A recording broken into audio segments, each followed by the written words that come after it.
ప్రకటన గ్రంథము 3వ అధ్యాయము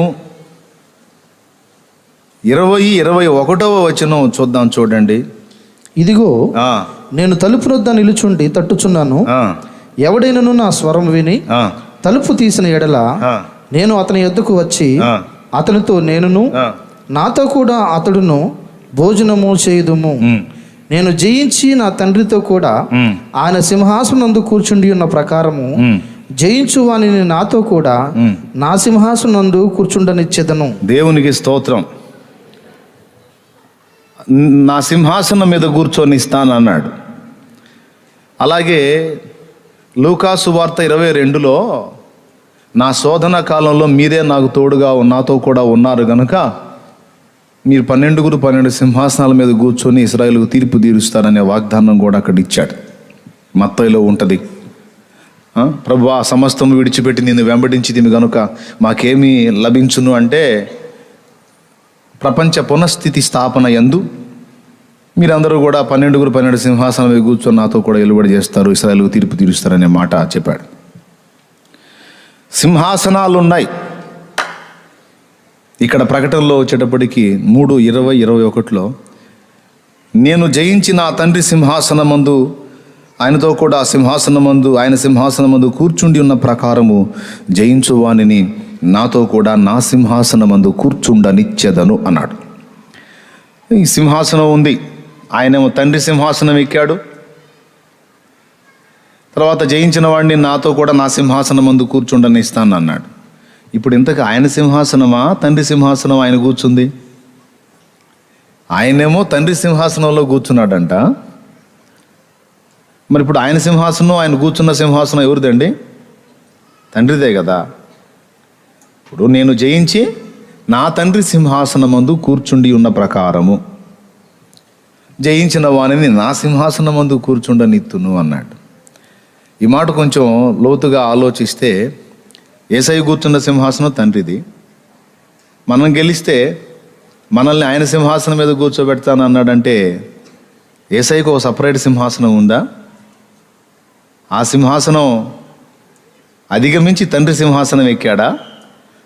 మనం జయిస్తే యేసయ్య వదిలినటువంటి సింహాసనం మనకిస్తాడా? వాస్తవంగా అంతే కదా, పైకి చదువుకుంటే అర్థమయ్యేది. కానీ నేను కొంచెం డెప్త్కి వెళ్ళా. యేసయ్యతో అనుబంధం ఏర్పరచుకునేటప్పుడు పైన ఉండటం, జస్ట్ పొడిగా పదాలు చదువుకొని వాటిని అట్లానే అర్థం చేసుకోవటం నాకు ఇష్టం ఉండదు. కొంచెం లోతుగా వెళ్తా. అసలు సింహాసనం బంగారు సింహాసనం లేకపోతే ప్లాటినం సింహాసనం, ఇక అంతకు మించి ఇంకేముందండి? బంగారం కంటే మించింది ప్లాటినానికి మించింది ఇంకేమన్నా ఉందా ఖనిజాల్లో? సరే ఏదన్నా ఉందేమో. మరి ప్లాటినానికి మించినటువంటి విలువైన ఖనిజం ఇంకోటి ఏదన్నా ఉంటే దాంతో చేపిస్తాడా? అసలు ఎన్ని సింహాసనాలు అయితే యేసయ్య ఓడికి సమానం అవుతాయండి? ఎన్ని సింహాసనాలు అయితే ఎంత విలువైన వజ్రాలతో, వైఢూర్యాలతో, కెంపు, మరకత, మాణిక్య, గోమేధిక, పుష్యరాగ రాళ్లతో ఏర్చి కూర్చి అమర్చినటువంటి 100 సింహాసనాలు యేసయ్య ఓడికి సమానమవుతాయా? యేసయ్య హృదయానికి సమానమవుతాయా?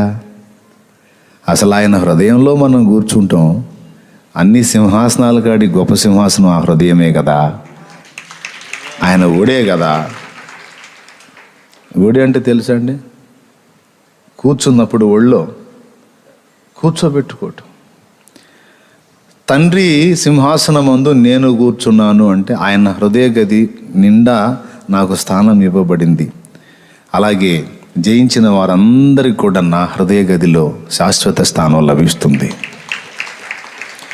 యేసయ్య మనల్ని ఇక శాశ్వతంగా హృదయంలో పెట్టుకోవటం అనే ప్రక్రియ ఉంది చూశారు. అంతకు మించిన ధన్యత లేదు అని నా అభిప్రాయం. పనికిమాలిన పాపిష్టోళమై ఉండగానే మనకి హృదయంలో స్థానం ఇచ్చాడు.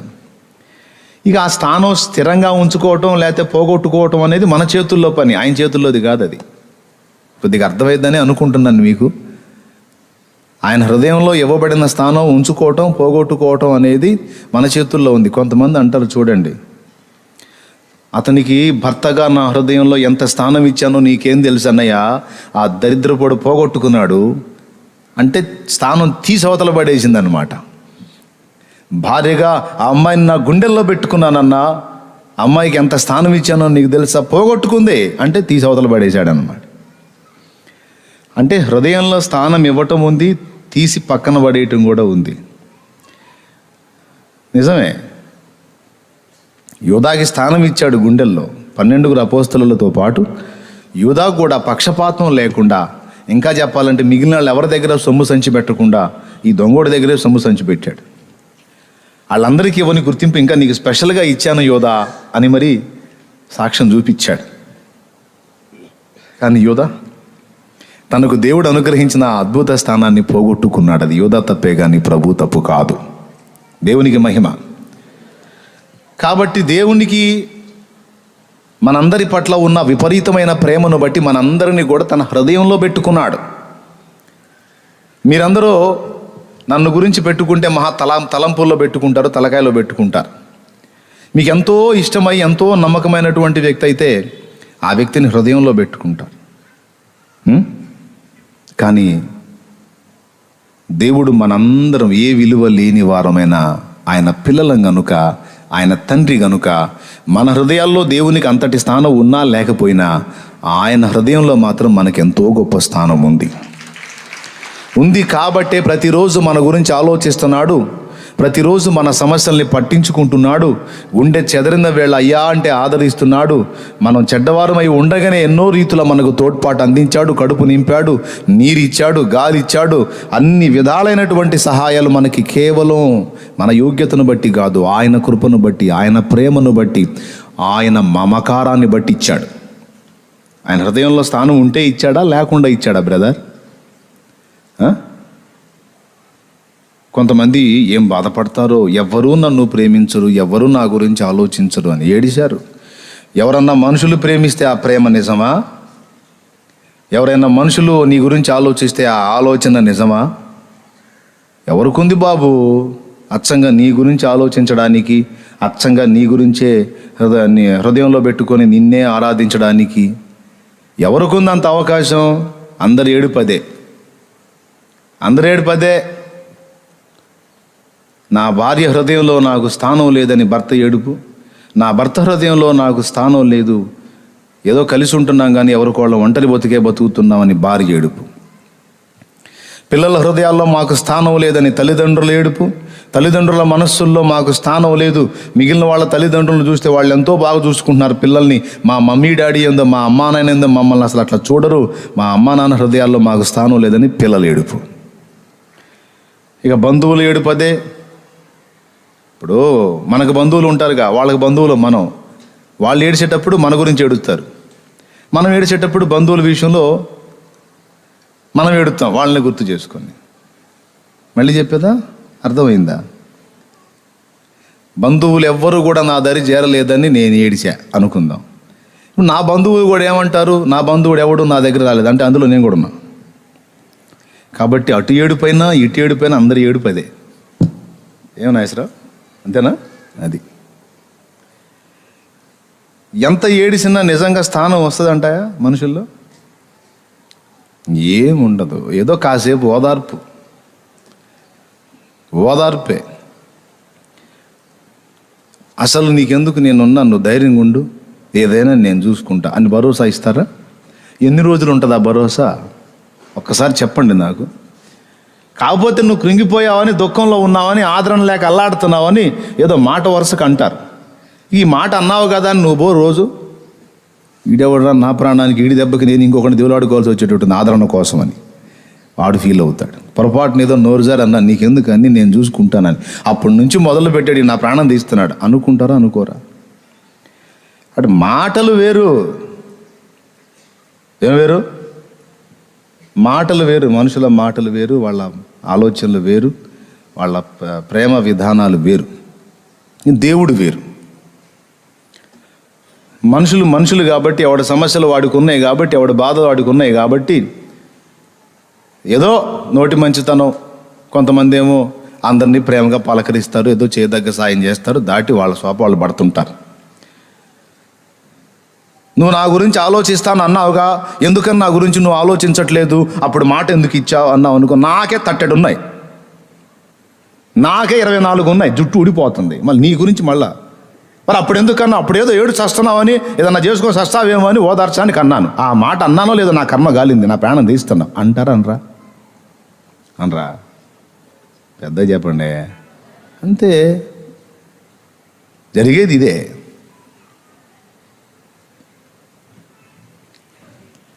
కానీ దేవునికి ఆ పరిస్థితి లేదు. మనుషులకు ఉంది. మనుషులు అలా అనటం కూడా తప్పు కాదు. ఫీలింగ్ ఎప్పుడు ఇవ్వకండి. ఎదుటోళ్ళు నన్ను పట్టించుకోవట్లేదు, నన్ను ఎవరు ఆదరించట్లేదు, నన్ను వాళ్ళు చూడలేదు, వీళ్ళు చూడలేదు, వాళ్ళు పట్టించుకోలేదు, వీళ్ళు పట్టించుకోలేదు, వాళ్ళు అర్థం చేసుకోలేదు, వీళ్ళు అర్థం చేసుకోలేదని ఎవరిని గూర్చి ఏడవకండి. మళ్ళీ చెప్పేదా? ఏడవకండి, ఏడవకండి, ఏడవకండి. ఇంకోసారి చెప్పేదా? దేవునికి స్తోత్రం.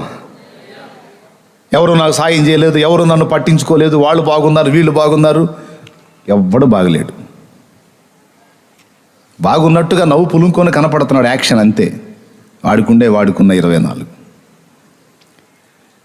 మనుషుడెవడు సుఖంగా లేడు, ప్రశాంతంగా లేడు, నిన్ను గురించే పట్టించుకొని నీ గురించి ఆలోచించి నీకేదో నీ సమస్తం కూడా నెరవేర్చడానికి ఎవ్వడు ఖాళీగా లేడు, ఎవడికి అంత ప్రశాంతత లేదు.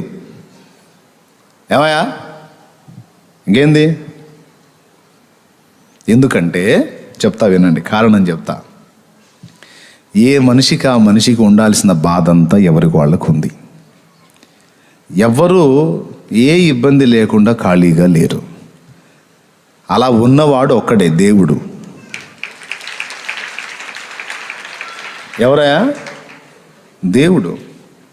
ఇప్పుడు ఎక్కడ దాకేందుకు, మీరు ఏదైనా ఆవేదనతో సమస్యలు వచ్చారనుకో, నేను మీకు అందలేదనుకో, కడుపులో మండిపోయేది నా మీద కూడా. అదే నా చివరికి శాలేమన్న కూడా అందకపోయే, శాలేమన్న కూడా దొరక్కపోయే, మళ్ళీ అక్కడ బలిపీఠం మీద ఎక్కి మీకోసం ప్రార్థన చేస్తున్నా, మీరంటే నాకు ఎంతో ఇష్టం అంటాడు. అంత షోనే.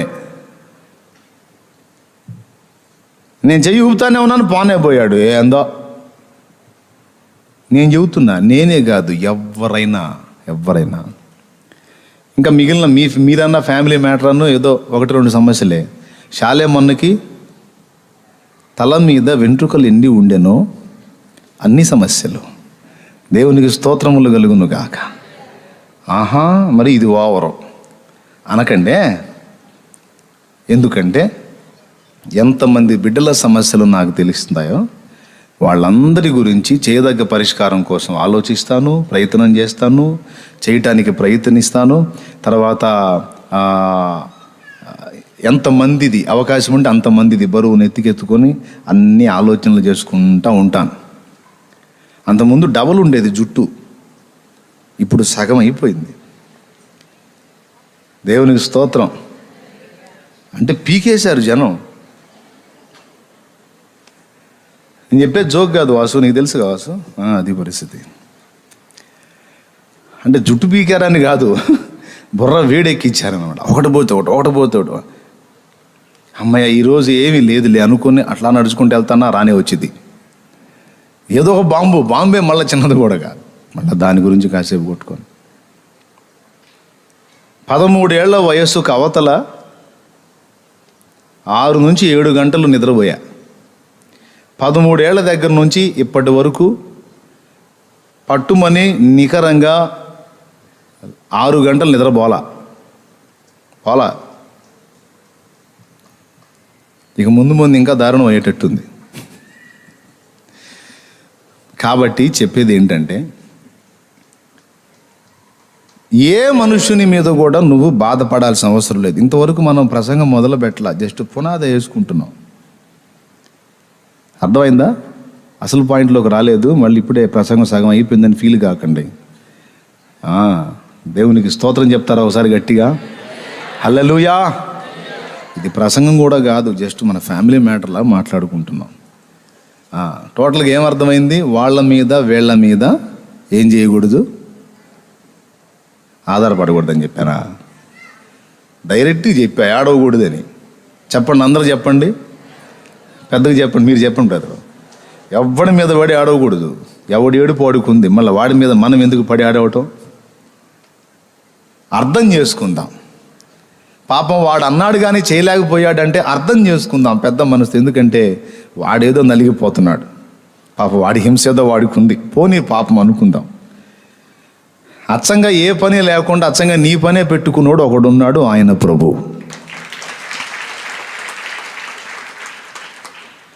మనుషుల హృదయాల్లో స్థానం కోసం వెతకవాకు, అది దొరకదు.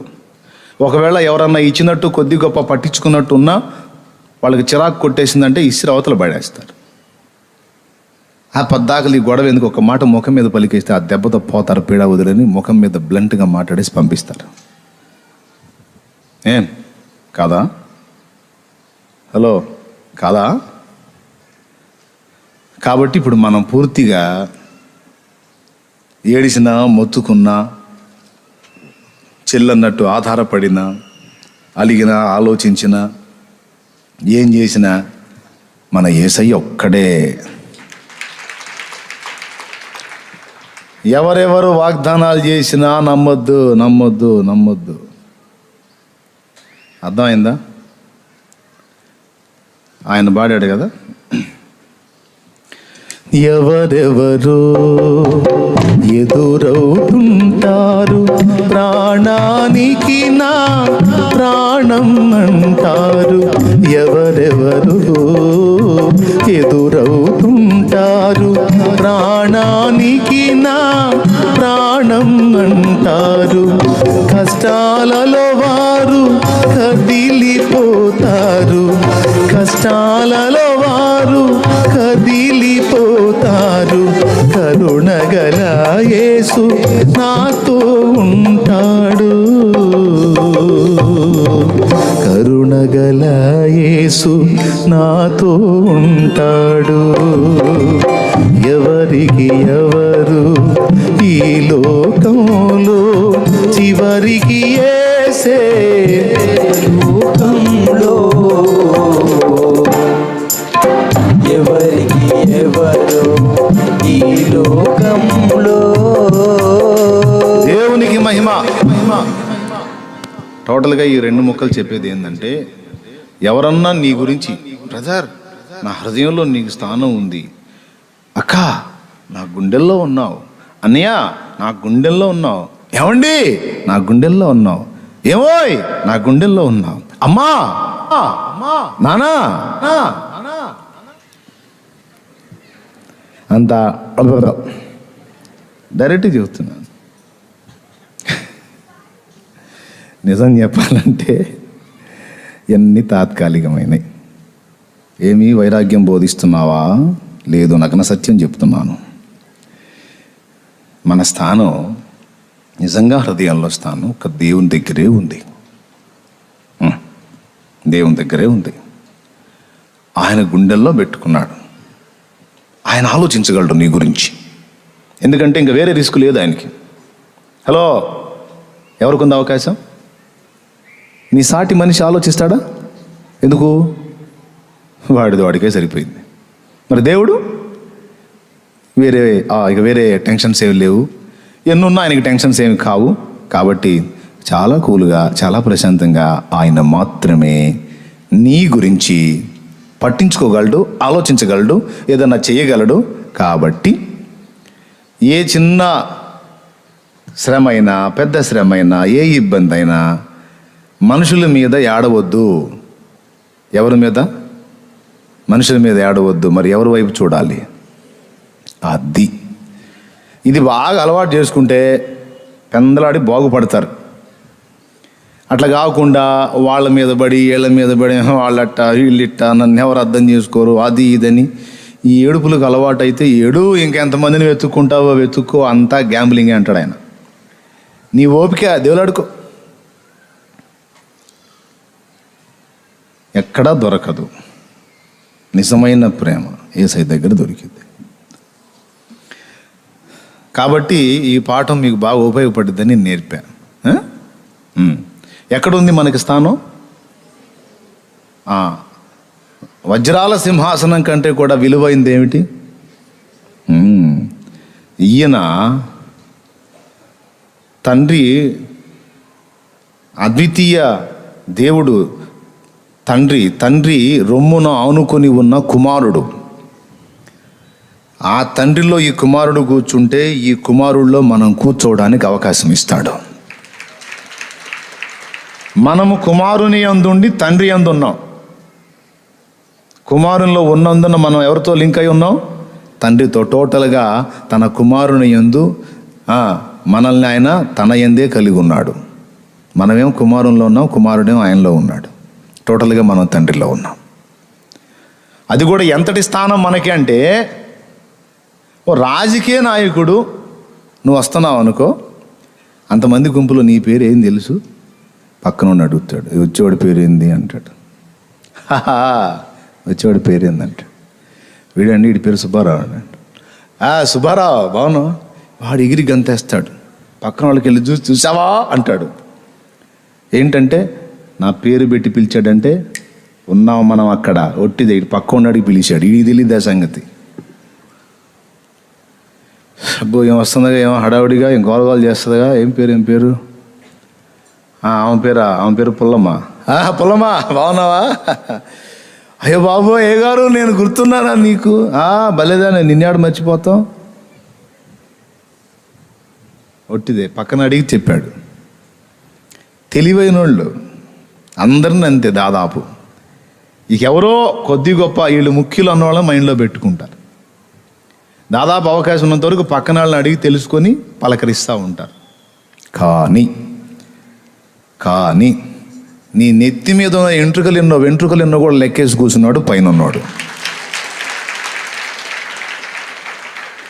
నువ్వు తెలుసు, నీ పరిస్థితులు తెలుసు, నీ నిర్మాణం తెలుసు, నీ తల మీద ఉన్న వెంట్రుకలు ఎన్నో కూడా లెక్క వేసి కూర్చున్నాడు. మొత్తం ఆయనే కదా సెట్ చేసింది అది. కాబట్టి ఇన్ని తెలిసిన దేవుడు తప్ప నిజంగా నీకు ఎక్కడా ఆదరణ దొరకదు. కానీ ఏం చేద్దాం, శరీరంలో ఉన్నాం కదా, మట్టి పురుగులో ఉన్నాం కదా, అందుకని ఏదన్నా మనుష్య ఆదరణ కోరుకుంటూ ఉంటాం.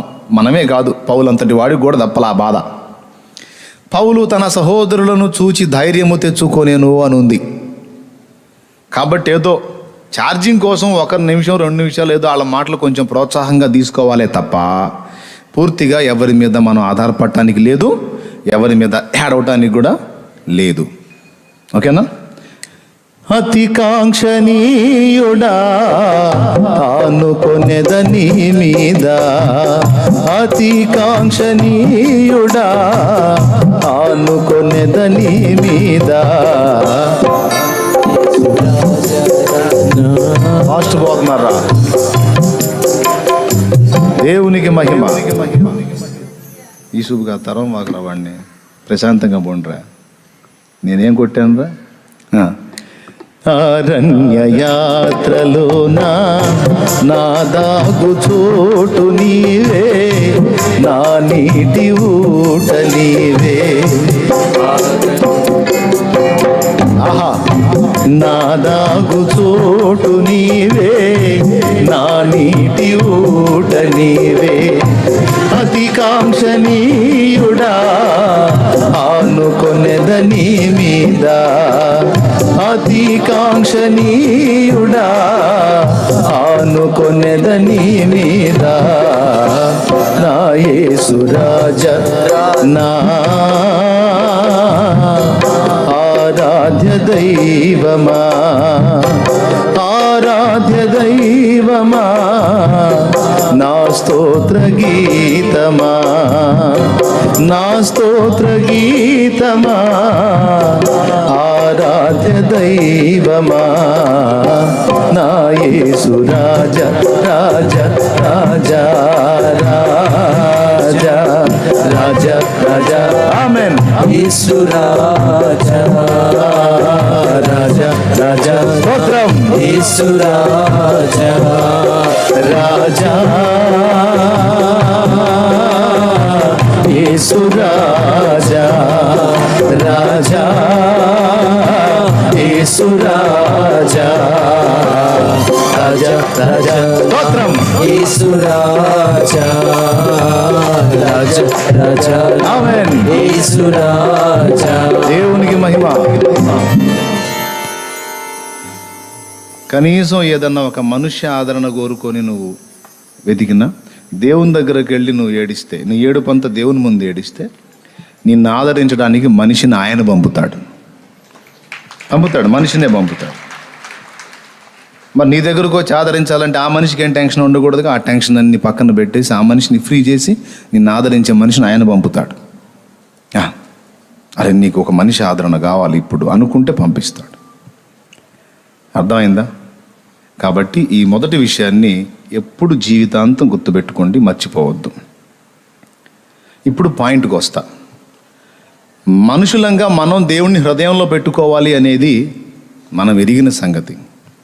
కానీ మనల్ని దేవుడు తన హృదయంలో పెట్టుకోవటం అనేది మన గొప్ప ఆధిక్యత అని చెప్తున్నాను నేను. విశ్వ నిర్మాణకుడైన వాడు మన గురించి ఆలోచన చేయటం చిన్న విషయం కాదు. అది ఆయన గొప్పతనం. అంత గొప్పవాడై ఉండి మన గురించి ఇంత సీరియస్గా ఆయన శ్రద్ధ కలిగి ఉన్నాడు. ఎన్ని వచనాల్లో అడిగాడో ఆయన బ్రతిమాలుతున్నాడు. ఇప్పుడు మన సీఎం ఎవరండి? సడన్గా మనకి ఫోన్ వచ్చింది. ఫోన్ ఎత్తి మాట్లాడుతూ మొదలుపెట్టాం. హలో అన్నాం. వెంటనే అటుపక్క నుంచి అమ్మా నేను సీఎం జగన్ను మాట్లాడుతున్నాను అన్నాడు అనుకో.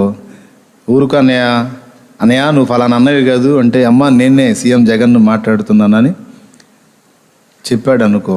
2-3 సార్లు మాట్లాడి మనం కన్ఫర్మ్ చేసుకున్నాక ఆశ్చర్యం కలిగిద్ది. సార్ అయ్యా మీరు నాకు వామ్మో అని చెప్పని ఆనందం కదా. ముఖ్యమంత్రి నీకు ఫోన్ చేశాడంటే, ఫోన్ చేసి ముఖ్యమంత్రి నీతో మాట్లాడితే వెంటనే లౌడ్ స్పీకర్ ఆన్ చేస్తావు, అవతల వాళ్ళందరికీ సైగ చేస్తావు, మొత్తం రండి సీఎం నాకు ఫోన్ చేశాడు వినండి.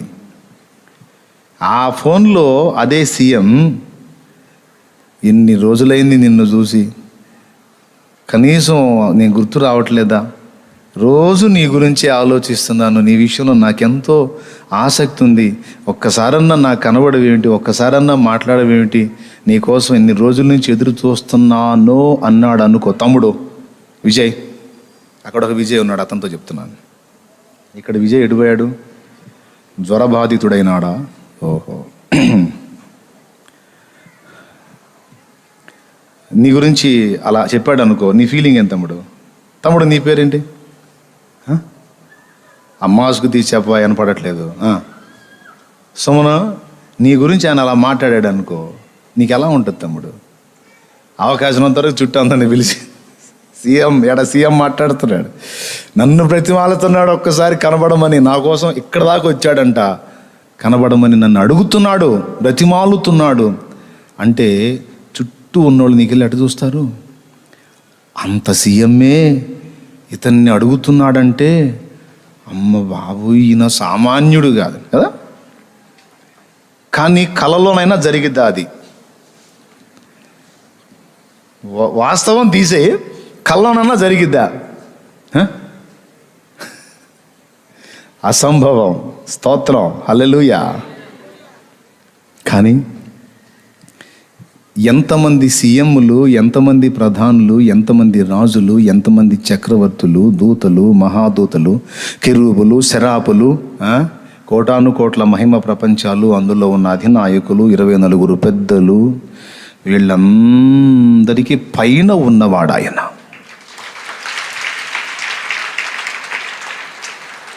అలాంటి ఆయన నిన్ను బ్రతిమాలుతున్నాడు. అసలు నిన్ను ఏమనుకోవాలి, నన్ను ఏమనుకోవాలి? అసలు మన రేంజ్ ఏంటి, ఆయన రేంజ్ ఏంటి? ఆయన రిక్వెస్ట్ చేసి నీకేది కావాలన్నా నన్ను అడుగు, కొంచెం రా నా దగ్గర కూర్చో, కొద్దిగా మాట్లాడు నాతో, కొంచెం నీ ముఖం కనపడనివయా, కాస్త నీ స్వరం వినపడనివయా, కాస్త రావయా, నీతో మాట్లాడాలనుకుంటున్నాను అంటే ఏమయ్యా మనం వెళ్తున్నాం ఆయన దగ్గరికి? సీఎం దాకొద్దు, ఎమ్మెల్యే చేస్తేనే గిలగల దన్నుకు సత్తాం. నాకు ఎమ్మెల్యే చేసింది సీఎం చేస్తే కళ్ళు తిరుగుతాయి కాసేపు. అరే ఈ ఎమ్మెల్యేలు, సీఎంలు, వాళ్ళ మీద ఉన్న పిఎంలు, ఆ పిఎంల మీద ఉన్న ఇంకొకళ్ళు వాళ్ళందరి మీద ఉన్నటువంటి సర్వాధికారియే. ఆయన నిన్ను నన్ను పిలుస్తుంటే రా కాసేపు నాతో కూర్చో. పావురమా, నీ స్వరము మధురము, నీ ముఖము మనోహరము, నీ స్వరము నాకు వినబడనిమ్ము, నీ ముఖము నాకు కనబడనిమ్ము, నీవు నాకు బహు ఇష్టురాలు. అంటే నీవు నాకు ఇష్టుడవయ్యా, నీవు నాకు ఇష్టురాలు నానా, నేను చేసుకున్నాను రా నిన్ను, నా చేతులతో నేను నిన్ను నిర్మించుకున్నాను బిడ్డ, నాకు అందుబాటులోకి రా నానా అని ఆయన అడుగుతుంటే మనం గాలికి తిరగటం ఎక్కువ, ఆయన దగ్గర కూర్చోవడం తక్కువ.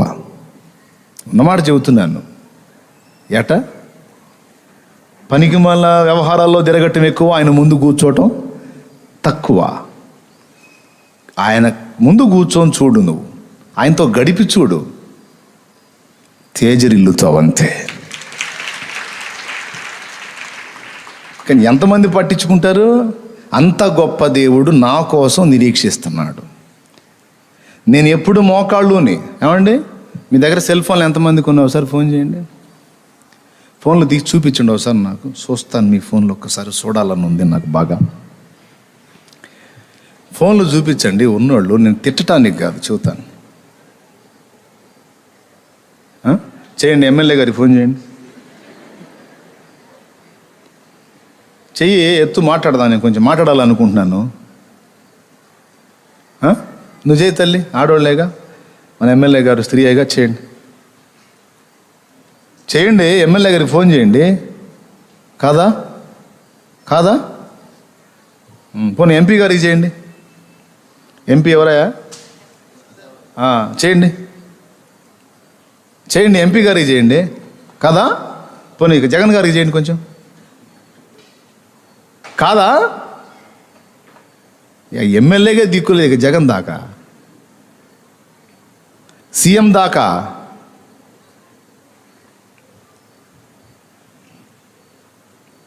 కానీ మోకాళ్ళి రారాజు మళ్ళీ పలుకుతాడు. మోకాళ్ళై పిలు, అయ్యాను. ఏమి నా కుమారి అంటాడు, ఏమి నా కుమారుడా అంటాడు. అనడా? వాక్యం అబద్ధమా? నాకు మొర్ర పెట్టుమో, నేను నీకు ఉత్తరం ఇస్తాను అన్నాడు. నీ దగ్గర ఎమ్మెల్యే నంబర్ లేదని నాకు తెలుసు, ఉన్నది పని చేయదని నాకు తెలుసు.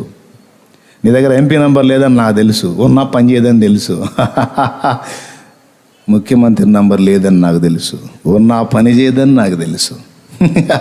ప్రైమ్ మినిస్టర్ నంబర్ లేదని నాకు తెలుసు, ఉన్నా పని చేయదని తెలుసు. కానీ పరలోక తండ్రి నంబర్ చెప్తా చూసుకో. ఇర్మియా గ్రంథం 33:3, మొత్తం 333. మోకాళ్ళు వేసి అడుగు. ఇది పరలోక నంబర్ అండి, 333. ఇర్మియా గ్రంథము 33వ అధ్యాయం 3వ వచనం, 333. కొట్టు, ఫోన్ కొట్టు.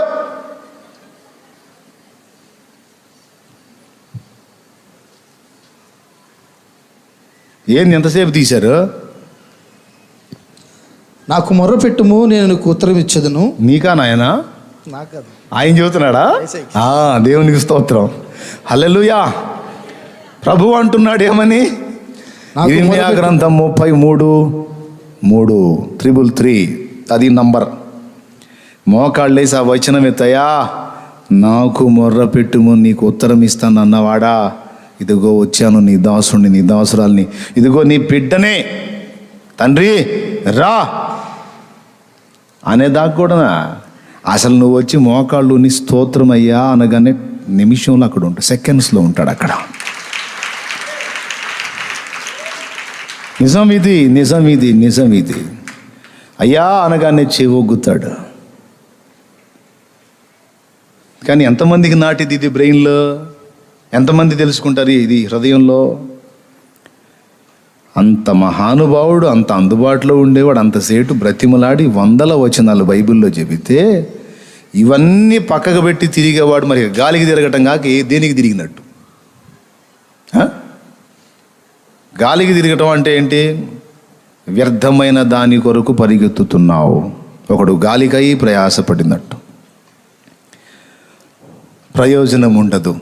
మనుషుల సాయము వ్యర్థమురా, రాజుల నమ్మిన వ్యర్థమురా. మనుషుల సాయము వ్యర్థమురా, రాజుల నమ్మిన వ్యర్థమురా. యెహోవాను ఆశ్రయించిన, యెహోవాను ఆశ్రయించిన ఎంత మేలు, ఎంతో మేలు, ఎంత మేలు, ఎంతో మేలు. ఎవరికి ఎవరు ఈ లోకంలో, చివరికి యేసే పరలోకంలో. ఎవరికి ఎవరు ఈ లోకంలో.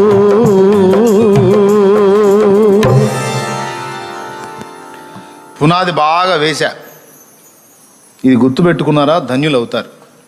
ఆ పెద్ద ఆయన వీళ్ళందరూ ఎవరు పలికినా పలకపోయినా నాకు ఇబ్బంది ఏముంది, మోకాళ్ళు ఉంటే పెద్ద ఆయన అందుబాటులోకి వస్తాడు. ఆయన అందుబాటులోకి వచ్చాడంటే నాకు కావాల్సినవన్నీ కూడా సమకూరుస్తాడు. కాబట్టి నాకు ఆయన ముఖ్యం, ఆయన చాలు అనుకునే వాళ్ళు ధన్యులు. ఆయన వైపు చూడటం నేర్చుకున్నవాళ్ళు ధన్యులు. ఆయనకు అందుబాటులోకి వెళ్ళటం నేర్చుకున్నవాళ్ళు ధన్యులు. ప్రతి విషయానికి మోకాళ్ళుని ఆయనకు ఫోన్ చేసేవాళ్ళు ధన్యులు. మనుషులకి వెళ్ళి చూసేవాళ్ళు అన్యులు, విశ్వాసులు కాదు. అర్థమైందా? మనుషులకి వెళ్ళి చూసేవాళ్ళు అన్యులు, ప్రభువుకి వెళ్ళి చూసేవాళ్ళు విశ్వాసులు, వారు ధన్యులు. ఎందుకంటే ఆయన ఎక్కడిచ్చాడు మనకి స్థానం? హృదయంలో ఇచ్చాడు. నిజమా కాదా? ఇప్పుడు నేను చెప్పిన అధికారులు పలుకుతారా? పెద్దగా చెప్పండి. మరి యేసయ్య అన్న నాతో చాలాసార్లు అట్లా అందుబాటులోకి వచ్చి దేవుడు నన్ను దర్శించాడన్నా, మాట్లాడాడన్నా, నన్ను ఆదరించాడన్నా, నాకు సాయం చేశాడన్నా అన్నోళ్ళు చేతులు ఎత్తండి. అద్దుగో ఎన్ని సాక్ష్యాలో చూడండి. నేను 2 చేతులు ఎత్తుతా, అవకాశం లేదు కానీ, లేకపోతే మొత్తం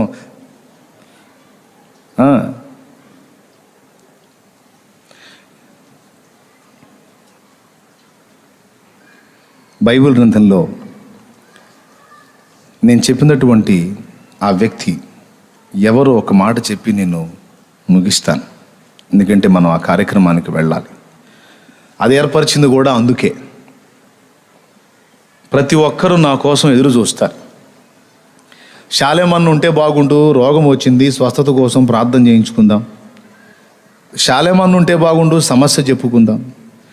శాలేమన్న ఉంటే బాగుండు, కొన్ని విషయాలు అడిగి తెలుసుకుందాం అనే ఆలోచనలో చాలామంది, దేవుడు నాకు ఇచ్చిన ఇంతమంది బిడ్డలు ఎదురు చూస్తూ ఉంటారు. కానీ నేను ఒక్కడినే ఇంతమందికి సమాధానం చెప్పటం సాధ్యం కాదు. మరి అట్లాగైతే సంఘ క్రమము నడిచేది ఎలాగా, అందరికీ పరిష్కారం దొరికేది ఎలా, ప్రార్థన జరిగేది ఎలా అంటే, ఇది ముందే ఊహించి పరిశుద్ధాత్మ దేవుడు యాకోబు రాసిన పత్రికలో, యాకోబు రాసిన పత్రిక 5వ అధ్యాయము 14వ వచనంలో, మీలో ఎవడైనను రోగి అన్న ఎడలా, రోగి అయి ఉన్న ఎడలా, చూడండి ఒక్కసారి, మీలో ఎవడైనను రోగి ఉన్న ఎడల, మీలో ఎవడైనను రోగి అయి ఉన్న ఎడల అతడు సంఘపు పెద్దలను పిలువనంపవలెను. అతడు సంఘపు పెద్దలను, సంఘపు పెద్దలు అంటే దైవజనుడు వస్తాడు, దైవజనుని తర్వాత సెకండ్ లీడింగ్లో ఉండేటువంటి బ్యాచ్ కూడా వస్తారు. అంటే సహసేవకులు, సహపరిచారకులు, ముఖ్య స్థానాల్లో ఉండేవారందరూ సంఘ పెద్దలు అంటే స్తంభములు. అర్థమైందా? పెద్దలు అంటే ఒక ఇల్లు నిలబడాలంటే పిల్లర్స్ ఉంటాయి కదా, 4 పిల్లర్స్ వేస్తే పైన స్లాబ్ నిలబడిద్ది. అట్లాగే ఒక సంఘానికి స్తంభాలు ఉంటాయి. కొంతమంది వ్యక్తులు స్తంభములుగా వ్యవహరిస్తారు, వాళ్ళు చాలా కీలకమైన స్థానంలో ఉంటారు. వాళ్ళ బాధ్యత చాలా అద్భుతంగా నెరవేరుస్తూ ఉంటారు. అలా నెరవేరిస్తేనే సంఘం ముందుకెళ్తుంది, లేకపోతే కుంటు పడుతుంది. అందుకని వాళ్ళ బాధ్యతల్ని వాళ్లకు నియమించి, వాళ్ళని ఏర్పరిచి, వాళ్ళని మీ ముందు ప్రతిష్ఠ చేసి నిలిపినటువంటి భక్త సమాజము పెద్దలు. వాళ్ళు దైవజనులు కూడా. పెద్దలంటే మళ్ళీ వాళ్ళు వేరే అనుకోవద్దు, దైవజనులకు పెద్దలు అనే పేరు కూడా ఉంది. మీకు ఛాన్స్ ఉంటే యోహాను 2 పత్రిక ఒక్కసారి చూద్దాం, చూడండి.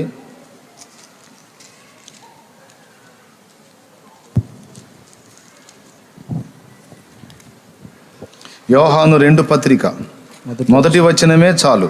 పెద్దనైన నేను, అద్దుగో చూడండి తన్ను గూర్చి తాను ఏం చెప్పుకుంటున్నాడో. పెద్దనైన నేను, ఏర్పరచబడినదైన అమ్మగారికి. చాలు చాలు చాలు. తన్ను గూర్చి తాను ఏం చెప్పుకున్నాడు? పెద్దనైన నేను అన్నాడు. ఆయన పెద్దట. అలాగే పేతురు భక్తుడు కూడా చూడండి, 1 పేతురు పత్రిక 5వ అధ్యాయము 1 వచనం నుంచి. తోటి పెద్దను క్రీస్తు శ్రమలను గుర్చిన సాక్షిని, బయలుపరచబడబో మహిమలో పాలివాడనైన నేను మీలోని పెద్దలను హెచ్చరించుచున్నాను. అద్దుగా అది సంగతి. తోటి పెద్దను. ఇప్పుడు వీళ్ళందరూ సేవకులు ఎంతమంది చేతులు ఎత్తడిన ఇక్కడ ప్రతిష్ఠింపబడిన దైవ జనాంగం, చేతులు ఎత్తిన వీరందరూ కూడా ఆ పెద్దల లిస్టులోకి వస్తారు. స్తోత్రం చెప్పండి. అంతేకాకుండా మరికొంతమంది ప్రతిష్ఠింపబడవలసిన వారు ఉన్నారు. అంటే ఈ పరిచర్యలో నాకు సహకారులుగా ఉన్నటువంటి వాళ్ళను కూడా ప్రభు చిత్తమైతే మీ ఎదుట నిలిపి ప్రతిష్ఠ చేస్తాను. అర్థమైందా? ఇప్పుడు ఇక వినండి. యాకోబు రాసిన పత్రిక 5వ అధ్యాయము 14వ వచనం ఏం చెప్తుంది? మీలో ఎవడైనను రోగి ఉన్నాడా? అతడు సంఘపు పెద్దలను పిలిపింపవలెను. వారు ప్రభు నామమున అతనికి నూనె రాచి అతని కొరకు ప్రార్థన చేయవలెను. వినండి ఒక మాట. సేవకుడిని పిలిపించండి అన్నాడా? పెద్దను పిలిపించండి అన్నాడా? పెద్దలను పిలిపించండి అన్నాడా? పెద్దలను. అంటే బహువచనం వాడాడు. అంటే ఒక రోగికి స్వస్థత ప్రార్థన అవసరమైతే ఒకడు కాదు, ఒకరి కంటే ఎక్కువ మంది అతని కొరకు ప్రార్థన చెయ్యాలి. అర్థమైందా? అది ఇంకా మేలుకరంగా ఉంటుంది. అంటే ఒకడు ప్రార్థన చేస్తే తగ్గదని కాదు. పేతురు ఒక్కడే, పౌలు ఒక్కడే, వాళ్ళు సంచరిస్తూ రోగుల్ని స్వస్థపరిచారు. కానీ సంఘముగా ఏర్పడిన తరువాత సంఘ క్రమములలో మనం గుర్తుపెట్టుకోవాల్సిన కీలక అంశం ఇది. గమనించండి, మళ్ళీ చెప్తున్నా. సంఘపు పెద్దలు అంటే సంఘము యొక్క ప్రయాణానికి లేక అభివృద్ధికి దోహదపడే విధంగా స్తంభములుగా దేవుడు ఏర్పరచుకున్న కొంతమంది వ్యక్తుల సమూహము, పెద్దల సమూహము. దైవజనుడుగా నేను, నాకు సహకారులుగా వారు, నాచే ప్రకటింపబడి, రక్షింపబడి, అభిషేకింపబడి, దేవుని ఆత్మ ప్రేరణతో ప్రతిష్ఠింపబడి, వారి మంచి సాక్ష్యం, పరిశుద్ధాత్మ అనుభవం, సత్యం పట్ల వారికి ఉన్న ఆసక్తి, విశ్వాసము, పరిశుద్ధాత్మతో నిండుకున్న అనుభవాలు చూసి వీళ్ళ దగ్గర దైవికమైనటువంటి స్పర్శ ఉంది అని నేను గుర్తించి చేతులుంచినటువంటి భక్తులు. స్తోత్రం చెప్పండి ప్రభుకి. వాళ్ళందరినీ ఏర్పరిచి నేనేం చేయాలి అంటే ప్రార్థించుట యందును వాక్యము ప్రకటించుట యందును ఎడతెగక ఉండాలి. ఇప్పుడంటే లాక్డౌన్ పుణ్యమా అని మీకు అందరికీ అందుబాటులో ఉన్నా, మీరు ఎప్పుడు వచ్చినా దొరుకుతున్నా. ఇక దేవుని చిత్తం అయితే నెక్స్ట్ వీక్ నుంచి ఇక బయటికి వెళ్తా. ఎక్కడెక్కడైతే దేవుడు పరిచర్యలు ఇచ్చాడో ఆయా ప్రాంతాలన్నీ కూడా నేను దర్శించాలి, ఇంకా క్రొత్త స్థలాల్లో ప్రారంభించాలి. మరి నేను ఆయా ప్రాంతాలకు సంచారం కోసం వెళ్ళి ప్రకటించడానికి వెళ్ళినప్పుడు, ప్రార్థన కొరకు వెళ్ళినా, ప్రకటించడానికి వెళ్ళినా, ఒక ఆత్మీయ నాయకునిగా, ముఖ్యునిగా ఈ సంఘానికి ప్రభువు తర్వాత, పరిశుద్ధాత్మ దేవుని తర్వాత ఆయన నియమించినటువంటి పాత్రగా మరి నాకు ఎక్కువ బాధ్యత ఉంది. వాక్యాన్ని దేవుని దగ్గర నుండి పొందుకోవాలి, ప్రార్థనతో మీ సమస్యలు దేవుని ముందుకు తీసుకెళ్ళాలి. కాబట్టి నేనైతే ప్రార్థించుట యందు, వాక్యమును ప్రకటించుట యందు ఎడతెగక ఉండునట్లు నా సహోదరులు, నాకు సంఘంలో దేవుడిచ్చినటువంటి సహకారులు, వాళ్ళని ఇక్కడ ఉంచటం జరుగుతుంది. వాళ్ళ కొరకే అది ఏర్పాటు చేయటం జరిగింది. ఇంకా సేపట్లో ప్రతిష్ఠ చేసుకుందాం దాన్ని. ఇప్పుడు సంఘములో ఎవరైనా రోగి అయి ఉన్న ఎడల ఒక చిన్న సమాచారం ఫోన్ ద్వారా కానీ వ్యక్తి కానీ వచ్చి చెప్పినట్లయితే, ఆ ఉన్న పెద్దలలో ఒకరి కంటే ఎక్కువ మంది, 2 లేక 3 లేక 4 లేక సమృద్ధిగా ఉంటే 10 మంది అయినా సరే వెళ్ళి సంఘ బిడ్డలలో ఎవరైనా రోగి అయి ఉన్నాడన్న సమాచారం తెలిస్తే అక్కడికి వెళ్ళి ఆ వ్యక్తికి నూనె రాసి ప్రార్థన చేసి వస్తారు. దేవుడు చెప్పిన వాక్యం అక్షరాల మనం నెరవేరుస్తున్నాం కనుక ఇక మనకు సందేహం అక్కరలేదు, ఖచ్చితంగా వాక్యం నెరవేరిద్ది. అక్కడ ఏం చెప్పాడు? వారు ప్రభు నామమున అతనికి నూనె రాచి అతని కొరకు ప్రార్థన చేయవలెను. వారు అన్నాడు, అతడు అనలా. వారు అంటే ఒకరికంటే ఎక్కువ. వారు విశ్వాస సహితమైన ప్రార్థన ఆ రోగిని స్వస్థపరచును, ప్రభు అతనిని లేపును. అతడు పాపములు చేసిన వాడైతే పాప క్షమాపణ నొందును. అద్దుగో, ఈ 3 సంగతులు గుర్తుపెట్టుకోండి. సంఘ పెద్దలు అంటే సంఘములో దేవుడు ఏర్పరిచిన అభిషిక్తులు అందరూ మెయిన్గా ఎవరిని చూస్తారో తెలుసా? శాలేమన్నా. ఎంత తెలివి తక్కువలో మీరు. దేవుడు పవర్ ఇచ్చిందేమో వాళ్ళకి, ఎవరి పని వాళ్ళు చేయాలి. అర్థమైందా? ఎవరి పని వాళ్ళు చేయాలి. నాకు ఇచ్చిన పనిలో నేను సఫలమవుతా, వాళ్ళకి ఇచ్చిన పనిలో వాళ్ళు సఫలత పొందుతారు. వాళ్ళకి ఇచ్చింది వాళ్ళు చేయాలి, నాకు ఇచ్చింది నేను చేయాలి. నాకు ఇచ్చింది ఏంటి? నేను దేవునికి మీ విన్నపాలు తెలియజేయాలి, అలాగే దేవుని దగ్గర నుండి వాక్కు పొందుకొని మీకు అందించాలి. Praise the Lord. అలా కాకుండా నేను మనుషులతో మాట్లాడుతూ మనుషులతో బిజీగా గడిపేశాను అనుకో, మనుషులకు సమయం ఇచ్చి అంత మనుషులతోనే స్వస్థత ప్రార్థనల కోసం ఇతరత్రా నేను సమయం కేటాయించాను అనుకో, శ్రేష్టమైన ఆత్మీయ ఆహారం మీకు అందించి మిమ్మల్ని బలపరిచి పరిపూర్ణతలోకి నడిపించడం సాధ్యం కాదు. కన్ను పని కన్ను చేయాలి, బ్రెయిన్ పని బ్రెయిన్ చేయాలి, హార్ట్ పని హార్ట్ చేయాలి, చెవి పని చెవి చేయాలి, ముక్కు పని ముక్కు చేయాలి, నోరు పని నోరు. దేనికి దేవుడు అప్పచెప్పిన పని దానికి అప్పచెప్పాడు, అది చెయ్యాలంతే. ఒకదాని పని ఒకటి చేయకూడదు. ఇప్పుడు వచ్చిన వాళ్ళందరికీ నేను ప్రార్థన చేసుకుంటుంటే ప్రార్థన చేయాల్సిన వాళ్ళు, భారంతో విజ్ఞాపన చేయాల్సిన వాళ్ళు జస్ట్ పక్కన నిలబడి చూస్తూ ఉన్నారు. అప్పుడు వారి సమయం వేస్ట్ అయిపోతుంది, నా టైం కూడా పాడైపోతుంది. మళ్ళీ చెప్పేదా? సరిపోయిద్దా? దేవుడు కృప ఎవరికి ఇచ్చాడు? చూసే శక్తి ఎవరికి ఇచ్చాడు? కన్నుకి ఇచ్చాడు, ముక్కుకి ఇవ్వలేదుగా. ముక్కు పని ఏంటి? శ్వాస తీసుకోవటం, వాసన ఇత్యాది విషయాలు తెలియజేయటం. అవునా? చెవికి ఇచ్చాడా వాసన చూసే శక్తి? శ్వాస తీసుకునే శక్తి చెవికి ఇచ్చాడా? సాధ్యం కాదు. ముక్కు నోరు మూసుకొని చూడండి. చెవులు శ్వాస తీసుకుంటే పర్వాలేదు, మరి సచ్చి ఊరుకుంటాం. వినటమే దాని పని. కాబట్టి ఏ అవయవానికి ఏ పని నియమించాడో ఆ అవయవం ఆ పని చెయ్యాలి. కానీ ఒకదాని పని ఒకటి చేస్తున్నందున తిరకాసు వ్యవహారం అయిపోయింది. స్తోత్రం చెప్పండి. హల్లెలూయా. ప్రతి స్థానిక సంఘంలో ఈ క్రమం ఉండాలి. ఇది దేవుని వాక్యం చెప్పిన పద్ధతి. ప్రతి సంఘంలో సేవకుడే అన్నీ చేయటం కాదు. ఎట్లా చేస్తాడు సేవకుడు? అన్నీ సాధ్యం కానే కాదు. అతడే వాక్యం ధ్యానం చేసుకుంటా, అతడే ప్రార్థన చేసుకుంటా, అతడే మనుషులతో మాట్లాడుతా అంటే ఏకకాలంలో అన్ని పనులు ఎట్లా చక్కబెడతాడు? కానే కాదు. ఇప్పుడు నేను దేవునితో మాట్లాడటం వినండి బాగా, ప్రార్థన చేయటం, దేవుని దగ్గర నుండి వాక్కు పొందుకోవటం అనే ప్రక్రియ నేను ఆపేసి మనుషులతో గడిపాను అనుకో, మీకు స్వస్థత ప్రార్థన జరిగిద్దేమో కానీ ఆత్మీయంగా దిగజారిపోయి ఉంటారు. వినండి బాగా, సరైన ఆత్మీయ ఆహారం అందదు. చాలా సంఘాల్లో జరుగుతుంది ఇదే. అన్నిటికీ మనుషులకు అందుబాటులోకి వెళ్ళిపోయి పొద్దస్తమానం మనుషులతో గడిపి దేవునితో కూర్చోవటం, దేవునికి సమయం ఇవ్వటం, దేవుని దగ్గర పొందుకోవటం అనే ప్రక్రియ పక్కన పెట్టేసిన కారణం చేత సీనియారిటీ చూస్తే ఓర్ నాయన వాళ్ళ దగ్గర నుండి అమృత వాక్కులు, జీవసహితమైన వాక్కులు విడుదల కావాల్సింది పలావు దొరకాల్సినటువంటి వ్యక్తుల దగ్గర నుండి పాలబుడ్డి దొరుకుతుంది. మరి పలావు సమకూర్చడానికి నువ్వు అవకాశం యాడిచ్చా? అవునా? నేను కనపడి నిన్ను దాటిపోతే నువ్వు అలుగుతావాయే, మళ్ళీ నిన్ను బొజ్జగించుకోవడానికి చాకిరి. అందుకని నువ్వు కనపడంగానే పోయేది కూడా ఆపేసుకొని నీతో మాట్లాడాలి, నువ్వు చెప్పేదంతా వినాలి. నువ్వేం ఒక పట్టాన ఒక దగ్గవు, కనీసం నెత్తి మీద ప్రార్థన చేయబెట్టి ప్రార్థన చేస్తున్నా కూడా సగంలో ఆపి ఇంకా 4-5 సంగతులు గుర్తు చేసేవాళ్ళు ఉన్నారు.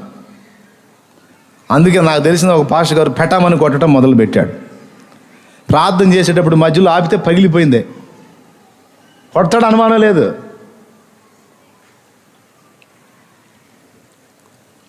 చెప్పేదే మొత్తం ముందే చెప్పాలా. ప్రార్థన చేస్తుంటే సగం చేసిన తర్వాత అయ్యో ఇంకొకటి కూడా ఉంది ఇట్లాగా. సరే నేను కొట్టంలే, భయపడవకండి. దేవునికి స్తోత్రం కలుగును గాక. హల్లెలూయా. కన్ను పని కన్ను, నోరు పని నోరు, చెవి పని చెవి. మీరు అంటుండొచ్చు, పాస్టర్లు అయితే మా ఇంటి దగ్గర, ఎలాంటి వాళ్ళు అయితే మా ఇంటి దగ్గర ఉన్నారు అంటే అది తప్పు. నువ్వు ఈ సంఘానికి అంటు కట్టబడి ఉన్నావు కదా, తండ్రి సన్నిధి సహవాసంలో నువ్వు పుట్టి పెరిగావు, షాలేము రాజు యొక్క అనుభవంలో ఆయన ఆత్మీయతలో నువ్వు పెరుగుతున్నావు. ఓకే, కాబట్టి నీ రెస్పాన్సిబిలిటీ పూర్తిగా నాదే. ఫస్ట్ దేవుని, తర్వాత కాపరిగా నాది. మీ ఇంటికాడు ఉంటే ఉండొచ్చు దైవజనులు, నువ్వు వెళ్తానంటే వెళ్ళు, నేనేం అడ్డు చెప్పను. కానీ అక్కడ ఉన్న వాళ్ళందరినీ విడిచిపెట్టి నువ్వు నన్ను వెంబడించి ఇక్కడ పట్టబడి రక్షణ పొంది నన్ను ఫాలో అవుతున్నావు కనుక నీవు నన్ను వెంబడించినంత వరకు నీ బాధ్యత నాదే. గనుక ఈ పని చెప్తున్నాను. ఎవరిని నేను నీకు చూపించి ఇదిగో ఇలా చెయ్యి అని చెప్పినప్పుడు కొంతమందికి ఎంత విచిత్రమైన మైండ్లు అంటే అంత విచిత్రమైన మైండ్లు. నేను ఏ వ్యక్తి ప్రార్థన చేస్తే స్వస్థత కలిగిద్దో, సమాధానం కలిగిద్దో ఆ వ్యక్తిని చూపి ఇతడు ప్రార్థన చేస్తాడో చేయించుకో అంటే అతని ముఖం మీదనే వద్దు నువ్వే చెయ్యి అన్నోళ్ళు ఉన్నారు. అది తెలివి తక్కువతనమా, తెలివైన వ్యవహారమా? యేసయ్య ఏం చెప్పాడు? ఉమ్మూసి బురద చేసి సిలోయమనుకోనేట్లో గడుక్కో అన్నాడు. వాడు అట్టగాలే ప్రభా, నువ్వే కళ్ళి నాయన, నువ్వే 2 మొక్కలు చేయనాయన, లేకపోతే ఒక చెంబు నీళ్లు తెప్పించి నువ్వే కడుగు నాయన అన్నాడా? ఆయన చెప్పింది చేశాడు, బాగుపడ్డాడు. దైవజనుడి దగ్గరికి వచ్చినప్పుడు చూపించి చెప్పింది చేయి అన్నప్పుడు వెంటనే లోబడాలి. ఆయన గాలే కానీ నువ్వు అంటే, ఒకవేళ యేసయ్య ఆ రూపంలో నా పక్కన నిలబడ్డా కూడా వీళ్ళు యేసయ్యను కూడా పక్కకు పంపించి నా చేత చేయించుకుంటారన్నమాట ప్రార్థన. ఎంత వెర్రితనమో చూడండి. ఖచ్చితంగా అంతే జరిగిద్ది. యేసయ్య నాకు కనపడి, ఒరే అసలు వీళ్ళు నిన్నెక్కువ గౌరవిస్తున్నారో నీ మాటను ఎక్కువ గౌరవిస్తున్నారో చూద్దాంరా, నేను మారు వేషంలో ఇదిగో నాయసరావులాగా నేను నిలబడతాను, వచ్చిన వాళ్ళ నా దగ్గరకు పంపించు, అసలు ఎంతమంది లోబడతారో చూస్తానని నిలబడ్డాడు అనుకో. మేమిద్దరం మాట్లాడుకుంది మీకు తెలియదుగా. వస్తారు నా పక్కన ఉన్న వ్యక్తిని కదా నాకెళ్ళి చూసుకుంటూ వస్తారు. వచ్చినప్పుడు నేను అతన్ని చూపిస్తా, అక్కడికి వెళ్ళి ప్రార్థన చేసుకుంటని. ఆయన కోసం కాదన్నయ్య, మీకోసం వచ్చాను అన్నయ్య, మీరు చేయండి అన్నయ్య అంటే అప్పుడు సాక్షాత్ యేసయ్య ఉన్నా కూడా పాపం ఆయన ఇక దీనంగా నాకు వెళ్ళి చూస్తాడు, ఇట్ అయిపోయారా వీళ్ళని. ఏమి పెంపకం రా షాలేము నీ పెంపకం అంటాడు. ఏం చేయాలి నేను? నీ మాట కాదురా వాళ్ళు ఫాలో అవుతుంది, వాళ్ళు నీ మాటకి విలువివ్వట్లేదురా, నీకు నీకు నీకు నిన్ను ఒక విగ్రహం చేసి పెట్టారా వెర్రోడా. ఎంత నష్టమో చూడండి అది. కాబట్టి తప్పు తప్పు తప్పు. నేను చెప్పేది వినాలి, నేను చూపించిన రూట్లో నడవాలి, అది మీకు క్షేమం. ఓకే. అపోస్తల కార్యం 6వ అధ్యాయంలో సంఘంలో గొడవ వచ్చిందండి. ఒకసారి తీయండి తొందరగా. ఇది లైవ్లో మాట్లాడుతున్నాను, అలాగే నెట్లో ఉండిపోయింది కనుక అందరూ తర్వాత అయినా వింటారు, నేర్చుకుంటారు. అందుకని నేను చెప్తున్నా. ఆ దినములలో శిష్యుల సంఖ్య విస్తరించుచున్నప్పుడు అనుదిన పరిచర్లో తమలోని విధవరాండ్రను చిన్నచూపు చూచిరని హెబ్రీల మీద గ్రీకు భాష మాట్లాడు యూదులు సనగసాగిరి. అప్పుడు 12 అపోస్తులు తమ యొద్దకు శిష్యుల సమూహమును పిలిచి, మేము దేవుని వాక్యమును బోధించుట మాని ఆహారము పంచిపెట్టుట యుక్తము కాదు. అద్దుగో బాయ్, మేము దేవుని వాక్యం ప్రకటించాలి, ప్రార్థన చేయాలి, మాకు అది ముఖ్యమయ్యా. అవి మానుకొని మేము జనాలకి ఫుడ్ ఇవ్వడం, ఈ వాళ్ళ సమస్యలకు పరిష్కారాలు, వాళ్ళకి ఏదైనా సహాయము, వాళ్ళకి ఆదరించడం, వాళ్ళకి మేలు చేయటం, ఇవన్నీ మీరు చేయాల్సిన పని అని చూడండి ఏం చెప్పారు. కాబట్టి సహోదరులారా ఆత్మతోనూ జ్ఞానముతోనూ నిండుకొని మంచి పేరు పొందిన 7 మనుషులను మీలో ఏర్పరచుకొనుడి. 7 మనుషుల్ని మీలో ఏర్పరచుకోండి. మేము వారిని ఈ పనికి నియమింతుము. అది లెక్క. నియమించుదాం, మేమేం చేస్తాం? అయితే మేము ప్రార్థన యందును వాక్య పరిచర్య యందును ఎడతెగగా యుందుమని చెప్పిరి. అది వాక్యం అండి. ఇప్పుడు సంఘ సంబంధమైన సమస్యలు, పరిచర్య సంబంధమైన సమస్యలు, విశ్వాసులకు వచ్చేటువంటి సమస్యలు, ప్రశ్నలు, రోగాలు, వాటికి పరిష్కారాలు అన్నీ నా ఒక్కడివి కాదు, దాని కొరకు నియమించబడిన వ్యక్తుల పనులవి. మరి ఇక నా పని ఏమిటి? ప్రార్థించుట యందును ప్రకటించుట యందును ఎడతెగక ఉండాలి. కాబట్టి వాళ్ళని ఈ పని కొరకు ప్రత్యేకించాల్సినటువంటి బాధ్యత నాకు ఉంది. గనుక మీరు సమస్యతో ఉంటే వాళ్ళు మీ ఇల్లు దర్శించి ప్రార్థన చేస్తారు. లేదా మీరు ఇక్కడి దాకా రాగలిగితే చక్కగా అక్కడ మిమ్మల్ని కూర్చోబెట్టుకొని నూనె రాసి ప్రార్థన చేసి విశ్వాస సహితంగా వారు మీకోసం ప్రార్థన చేస్తారు. అప్పుడు మీకు స్వస్థత కలుగుతుంది. ప్రభు మిమ్మల్ని లేవనెత్తుతాడు. మీ పాప క్షమాపణ కూడా వారి ప్రార్థన ద్వారా మీకు దొరుకుతుంది అని ఇందులో ఉంది. ఉందా లేదా? అతడు పాపములు చేసిన వాడైతే క్షమించబడతాడన్నాడు. ఎవరు ప్రార్థన చేస్తే? పెద్దలు. చెప్పదగ్గదైతే పెద్దలకు చెప్పుకోవచ్చు, అన్నయ్య నేను ఇట్లా బుద్ధిహీనంగా ప్రవర్తించానని, అందువల్ల నేనేమో దేవుని కోపం నా మీదకి వచ్చింది, ఇట్లా బలహీనపడ్డాను అన్నయ్య, మరోసారి చేయనన్నయ్య, దేవుని క్షమాపణ అడుగుతున్నాను అంటే అప్పుడు వాళ్ళు ప్రార్థన చేస్తారు. చెప్పుకునే కాదనుకో, చెప్పాల్సిన అవసరంలా ఒక మాట చెప్పొచ్చు. ఇవన్నీ వర్ణించి చెప్పకుండా నా దోషముల పరిహారం కోసం చేయండి అన్నయ్య అంటే, ప్రభువా ఈ బిడ్డ పాపములు తెలిసి తెలియక ఏమైనా జరిగుంటే దయచేసి క్షమించయ్యా, నీ రక్తంతో కడుగు ప్రభువా, శుద్ధిని గావించు నాయన, స్వస్థపరచయ్యా, లేవనెత్తు ప్రభువా అని వాళ్ళు విశ్వాసంతో నూనె రాసి ప్రార్థన చేసినప్పుడు 3 జరుగుతున్నాయి. అతడు లేవనెత్తబడతాడు, స్వస్థత పొందుతాడు, క్షమించబడతాడు. ఈ 3 యాకోబు రాసిన పత్రిక 5వ అధ్యాయం 14 సాక్ష్యం ఇచ్చింది. కాబట్టి ప్రతి స్థానిక సంఘంలో కొంతమందిని అలాగూ ఏర్పరచడం యుక్తమని నేను గుర్తించాను. చిన్న సంఘాలైనా సరే, ఎక్కడెక్కడైతే తండ్రి సన్నిధి పరిచర్య ఉందో ఆ చిన్న సంఘాలైనా సరే అందులోంచి కొంతమంది నమ్మకమైనటువంటి పరిచారకుల్ని ఎంపిక చేసి అక్కడ చెప్పిన కొలత, మంచి పేరు, ఆత్మాభిషేకం, సత్సాక్ష్యం, భారం కలిగిన వ్యక్తుల్ని కనీసం 2 కంటే ఎక్కువ మందిని సమకూర్చి సహకారులుగా ఏర్పరచుకొని దైవజనుడు ఉన్నా లేకపోయినా వారు సమస్యతో వచ్చిన వారి కొరకు ప్రార్థన చేయడానికి ఏర్పరచడం మంచి అలవాటు. ఇది వాక్యానుసారం. దేవునికి స్తోత్రం చెప్తామా? గట్టిగా చెప్తామా? అది కాబట్టి ఇక నుంచి షాలేము రాజు ఉన్నాడా లేడా, వాడు మీ కళ్ళ ముందు కనపడ్డా సరే లక్ష్య పెట్ట నిమిత్తము లేదు.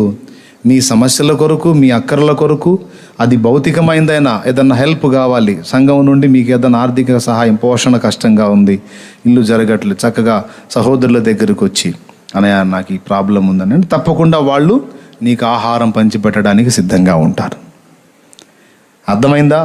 ఆత్మీయ విషయాల్లో కూడా నువ్వు పంచుకోవడానికి వాళ్ళు నీకు సలహా చెప్తారు. అన్నా నాకు బలహీనంగా ఉందన్నా మొత్తం కలిసి నిన్ను కూర్చోబెట్టుకుని నూనె రాసి ప్రార్థన చేస్తారు. మంచిగా లేదా? ఇది కరెక్ట్ అన్నా వాక్యానుసారం ఉన్న చేతులు ఎత్తండి. వాక్య సమ్మతం, దేవునికి మహిమ. మరి నేనేమి చేయవలెను? తిని ఊరకనే తిరగవలెను? No no no. అట్లా చేస్తే ఇక నేను ఇంకా ఆత్మల్ని ఏం సంపాదించగలుగుతా? నో. నేను ఇంకా ఎక్కువ ప్రాంతాలు దర్శించి, ఎక్కువ స్థలాల్లో సంచరించి, ప్రకటించి, ప్రార్థించి ఆత్మలను నేను గెలుచుకొనున్నట్లు నాకు అప్పుడు అవకాశం ఏర్పడిద్ది. అందరూ చంటి పాపల్లాగా నేను కనపడితే చాలు, పాపం పక్కనున్న సేవకులు అమ్మ మేము చేస్తాము అన్నా కూడా, ఆగవాయా చాలే మన కోసం అంత దూరం నుంచి వస్తే నువ్వేంది మాయమిడి పడతాం, ఏం చేస్తాం. పాపం ఆయన బిచ్చగాడనమ్మ, నేను చేస్తానమ్మా. ఎందుకు ఆయన అంత అడుగుతాడు తెలుసా? నేను తిడతా ఆయన్ని. వాళ్ళకి మీరు ప్రార్థన చేయాలా అని నేను చెబుతా. అందుకని ఇటు నా దెబ్బ వాళ్ళ దెబ్బ పాపిట్ అయిపోయారు వాళ్ళు, వరద బాధితుల్లాగా. దేవునికి స్తోత్రం కలుగును గాక. హల్లెలూయా. ఏం చేస్తారండి? ఒక పక్క వరద దెబ్బ, ఒక పక్క ఇచ్చేవాళ్ళ దెబ్బ. అది లైన్లోరా, ఏంది నీ ఇష్టం, సరేనండి అని పాప ఏం చేస్తారు? ఇక వరదలు అన్నీ కొట్టుకొని పోయినప్పుడు ఇక క్యూలో నిలబడాలి, వాళ్ళు ఇచ్చినప్పుడు తినాలి, వాళ్ళు ఇచ్చింది కట్టుకోవాలి. అందుకని వరద బాధితులు ఏం చేస్తారు? అటు తుఫాను చూస్తారు, ఇటు ఈ తుఫాను చూస్తారు, మనుషుల తుఫాను. అట్లాగే ఇటుపక్క ప్రార్థన చేయకపోతేనే నేను తిడతా. మేము చేస్తామమ్మా ప్రార్థన, అయ్యా మేము చేస్తామంటే నువ్వు ఆగా నూరు ఆయన కోసం మేము వచ్చాని వాళ్ళు. ఇటు నేను అటు వాళ్ళు పాప అందుకు ఇటు అయిపోయారు వీళ్ళు అనేది చెప్పాను అనమాట. అర్థం కావటానికి చెబుతున్నా. కాబట్టి వాళ్ళని తక్కువ అంచనా వేయొద్దు. ఆ కృప ఇవ్వబడింది వారికి. అర్థమైందా? ఒకవేళ లక్గా నేను కూడా ఉన్నాను అనుకో, వాళ్ళతో కలిసి నేను కూడా ప్రార్థన చేయాలి. అది అర్థమైందా? నేను ఉన్నాను అనుకో, నేను కూడా అందులో కూర్చొని వాళ్ళతో కలిసి ప్రార్థన చేస్తా. అప్పుడు వాళ్ళతో పాటు నా ప్రార్థన కూడా దేవుడు వింటాడు. నేను లేననుకో, నేను పరిచర్యకి వెళ్ళాను కనుక వారి ప్రార్థన నిశ్చయంగా దేవుడు వింటాడు. అదే క్రమం, ఆయన ఏర్పరిచిన క్రమం అది. దేవునికి స్తోత్రం కలుగును గాక. హల్లెలూయా. కొంతమంది స్త్రీలు ఉంటారు పర్సనల్, వాళ్ళ కొరకు కొంతమంది స్త్రీ పాత్రల్ని మనం వినియోగించుకోవచ్చు. స్త్రీల సమస్యల కొరకు ప్రార్థించడానికి కొంతమంది స్త్రీలను ప్రత్యేకంగా, వాళ్ళ కోసం కూడా అటుపక్క ఒకటి ప్రార్థన చేస్తున్నాం. అది చెప్పుకోలేని సమస్యలు స్త్రీలకు ఉంటాయి. సో వాళ్ళతో పంచుకొని ప్రార్థన సహాయం పొందవచ్చు. చక్కగా కూర్చోబెట్టుకుని నూనె రాసి ప్రార్థన చేస్తారు వాళ్ళు. పురుషులు ప్రార్థన చేస్తారు. చక్కగా ఒక పద్ధతి, ఒక క్రమం ఉంటుంది. అప్పుడు నేను ఇక ఏ ప్రాంతానికి వెళ్ళినా ఇబ్బంది ఉండదు. కరెక్ట్గా 3 సమయాలు, బుధవారం, శుక్రవారం, ఆదివారం నేను కనపడి మీకు ప్రకటిస్తే అప్పుడు దేవుని దగ్గర పొందుకొని ఆయన శక్తితో నింపబడి ప్రార్థనాపూర్వకంగా మీకు ప్రకటిస్తాను కనుక విలువైన సందేశం వస్తుంది, క్రొత్త విషయాలు తెలుస్తాయి, ఆత్మీయంగా బలం పొందుకోగలుగుతారు. ఆ వాక్కులో కూడా దైవ శక్తి మిళితమై జీవంతో ఉంటుంది. అది డ్రైగా ఉండదో. ఉపదేశం ఎలా ఉంటుందంటే జీవ సహితంగా ఉంటుంది. అది మీకు బలాన్ని ఇస్తుంది, ఆత్మ బలాన్ని ఇస్తుంది. రాబోయే రోజుల్లో గొప్ప పాత్రలే దేవుని కొరకు భగ్గున మండగలుగుతారు ఇది జరిగినప్పుడు. నేను దేవునితో గడపకుండా, దేవుని దగ్గర పొందుకోకుండా ఏదో పుస్తకాలు చదివి ఏదో 4 తలకాయలో పెట్టుకుని వచ్చి 4 ముక్కలు మాట్లాడాను అనుకో, కాసేపు మీకు ఎంటర్టైన్మెంట్ అవుతుందేమో కానీ మీ హృదయాల్లో మంట రాదు. హృదయాలను మండించే విధంగా నేను మీతో మాట్లాడాలి అంటే ముందు నా హృదయం దేవుని ముందు మండాలి, దేవుని చేత మండించబడాలి. ఎంతమందికి అర్థమైందో మరి.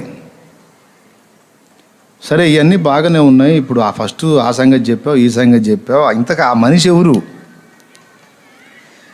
అదొక్కటి చెప్పురా బాబా, నీకు దండం పెడతా ఉన్నాడు చూస్తున్నారు. దేవుని పుస్తకంలో మనిషికి పాట ఏమిటి చెబుతా. ఇప్పుడు నేను చెప్పిన విషయం అర్థమైంది కదా మీకు? రైట్. ఇక నుంచి మీరు నా కోసం వెతుకుతారా, సహోదరులను వెతుకుతారా? ఎవరు ప్రార్థన చేస్తే క్షమించబడతారు? చెప్పండి, కొంచెం చూపించి చెప్పండి. రండి అయినా కొంచెం ఈ పైన కనపడండి.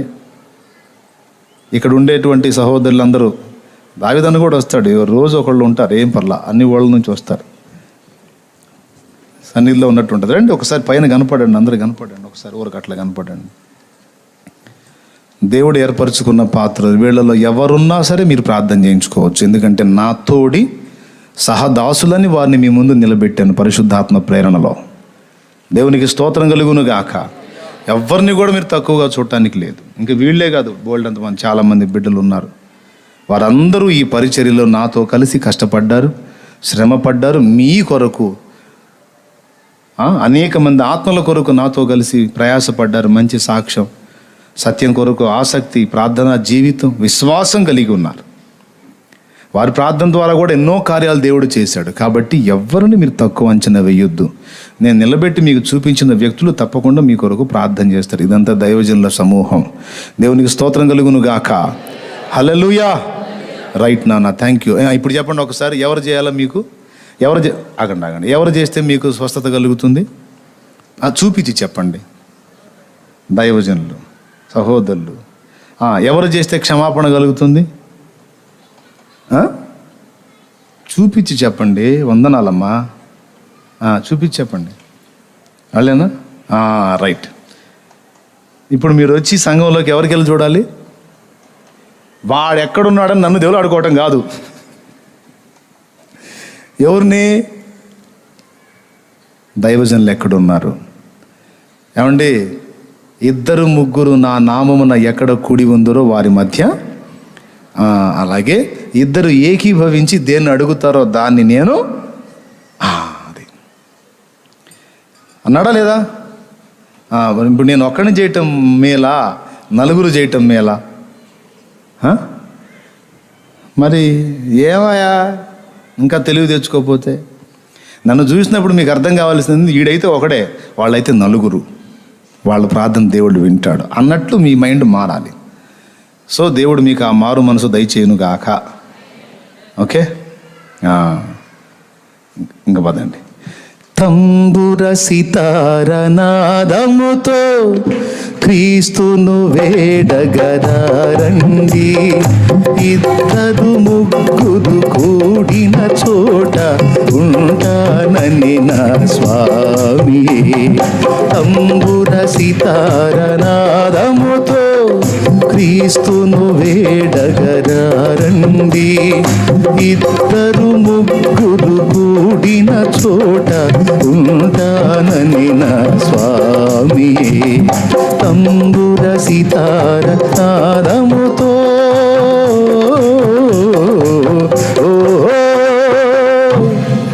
దేవునికి స్తోత్రం. అమ్మయ్యా, నాకు కొంత స్వాంతన లభించింది ఇప్పుడు. ఇక మళ్ళా నాకెళ్ళి చూసారా మర్యాద ఉండదు. ఇప్పుడు చెప్పుకుందాం.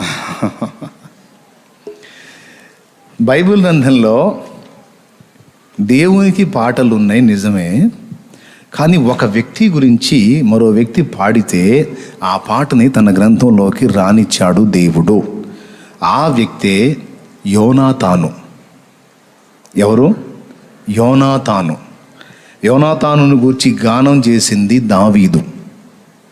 యోనాతానును బట్టి తన తండ్రి అయిన సౌలుకు కూడా ధన్యత లభించింది. ఆ పాటలో సౌలుకు కూడా స్థానం దక్కింది. బైబిల్ మొత్తం మీరు చూడండి, భక్తులందరూ దేవునికి పాటలు పాడారు, కానీ భక్తులు మనిషికి పాడలేదు.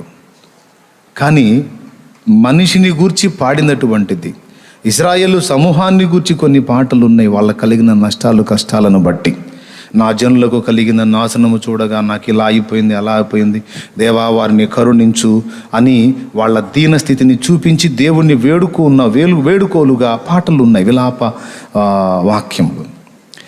అయితే అది కూడా వాక్యములు, విలాప వాక్యములు. అయితే ఇది పాట. దీన్ని ధనుర్గీతముగా దావీదు రచించాడు. ఎవరిని గూర్చి అంటే యోనాతాను, సౌలు.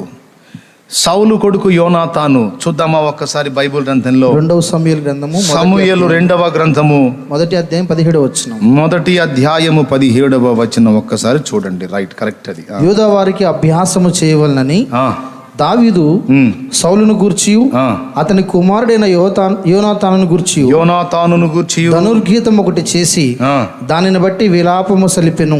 అబ్బా, ఇక అక్కడి నుంచి ఆ గీతం మీరు కానీ చదవగలిగితే, ఇశ్రాయేలు నీకు భూషణ మగువారు నీ ఉన్నత స్థలముల మీద హతులైరి, ఆహాహా బలాఢ్యులు పడిపోయిరి, ఫిలిస్తీయుల కుమార్తెలు సంతోషింపకుండున్నట్లు, సున్నతి లేని వారి కుమార్తెలు జయమని చెప్పకుండున్నట్లు ఈ సమాచారము గాతులో తెలియజేయకుడి, అష్కెలోను వీధులలో ప్రకటన చేయకుడి. గిల్బోవా పర్వతములారా, మీ మీద మంచైనను వర్షమైనను ప్రథమ ఫలార్పణకు తగిన పైరు గల చేలైనను లేకపోవునుగాక. ఎందుకంటే ఆ పర్వతం మీద వాళ్ళు కూలారు. అందుకని బలాఢ్యుల డాళ్ళు అవమానముగా పారవేయబడిను, తైలము చేత అభిషేకింపబడని వారిదైనట్టు సౌలు డాలును పారవేయబడిను. హతుల రక్తము ఒలికింపకుండా, బలాఢ్యుల క్రొవ్వును పట్టకుండా యోనాతాను విల్లు వెనుక తీయలేదు. ఎవరిని హతము చేయకుండా సౌలు కత్తి వెనుక తీసినది కాదు. సౌలును యోనాతాను తమ బ్రతుకునందు సరసులుగాను నెనరు గల వారుగాను ఉండిరి. తమ మరణమందైనను వారు ఒకరినొకరు ఎడబాసిన వారు కారు. వారు పక్షిరాజుల కంటే వడిగలవారు, సింహముల కంటే బలము గలవారు. ఇశ్రాయేలీయుల కుమార్తెలారా, సౌలును గూర్చి ఏడుగుడి. అతడు మీకు ఇంపైన రక్తవర్ణపు వస్త్రములు ధరింపజేసిన వాడు, బంగారు నగలు మీకు పెట్టినవాడు. యుద్ధ రంగమునందు బలాఢ్యులు పడి ఉన్నారు. నీ ఉన్నత స్థలములలో యోనాతాను హతమాయనో. నా సహోదరుడా యోనాతానా, నీవు నాకు అతి మనోహరుడు అయి ఉంటివి. నీ నిమిత్తము నేను బహు శోకము నొందుచున్నాను. నా యందు నీకున్న ప్రేమ బహు వింతైనది, స్త్రీలు చూపు ప్రేమ కంటేను అది అధికమైనది. అయ్యయ్యో బలాఢ్యులు పడిపోయిరి, యుద్ధ సన్నద్ధులు నశించిరి. ప్రియులారా, ఒక్కసారి ఈ పాయింట్ని మీరు ఆలోచన చేయండి. సౌలు యోనాతాను గురించిన పాట దావీదు పాడాడు. ఆ పాటని తన గ్రంథంలోనికి దేవుడు రానిచ్చాడు. నేను ఈ విషయాలన్నీ ధ్యానిస్తున్నప్పుడు ఒక మనుషుని గూర్చి పాడిన పాటగా దీన్ని నేను అభివర్ణించాను. ఇందులో దేవునికి అతడు ప్రార్థన చేసినట్టు కూడా కనపడదు. కేవలం యోనాతాను మరియు సౌలుల యొక్క పరాక్రమమును గురించి, వారి యొక్క త్యాగము లేదా ఇశ్రాయేలు కోసం వాళ్ళ పడ్డ శ్రమ, అదంతా కూడా మరి దావీదు గుర్తించి కేవలం వాళ్ళనే ప్రశంసిస్తూ పాడినటువంటి పాట తన గ్రంథంలోకి దేవుడు రానివ్వాల్సిన అవసరము లేదు. కానీ దేవుడు దానికి సపోర్ట్ చేశాడు, దాన్ని రానిచ్చాడు. సౌలైతే ఇశ్రాయేలు పక్షంగా యుద్ధాలు చేశాడు, ప్రాణాలకు తెగించి తన వంతు తను పోరాడాడు. తర్వాత సౌలు చాలా తీవ్రమైనటువంటి వ్యతిరేకతల్లోకి వెళ్ళిపోయాడు, దేవుణ్ణి ఎంతో దుఃఖపెట్టాడు. కానీ యోనాతాను డిఫరెంట్ పర్సన్. దేవునికి స్తోత్రం కలుగును గాక. జోనాతాన్ సౌలు కొడుకు, అతడు ప్రత్యేకమైన వాడు. అతని మరణమే దావీదుకు నెమ్మది లేకుండా చేసింది. అదే అన్నాడు, ఏమన్నాడు తెలుసా? నీ నిమిత్తము నేను బహుశోకము నొందుచున్నాను. ఒక మనుషుని గూర్చి దేవుడు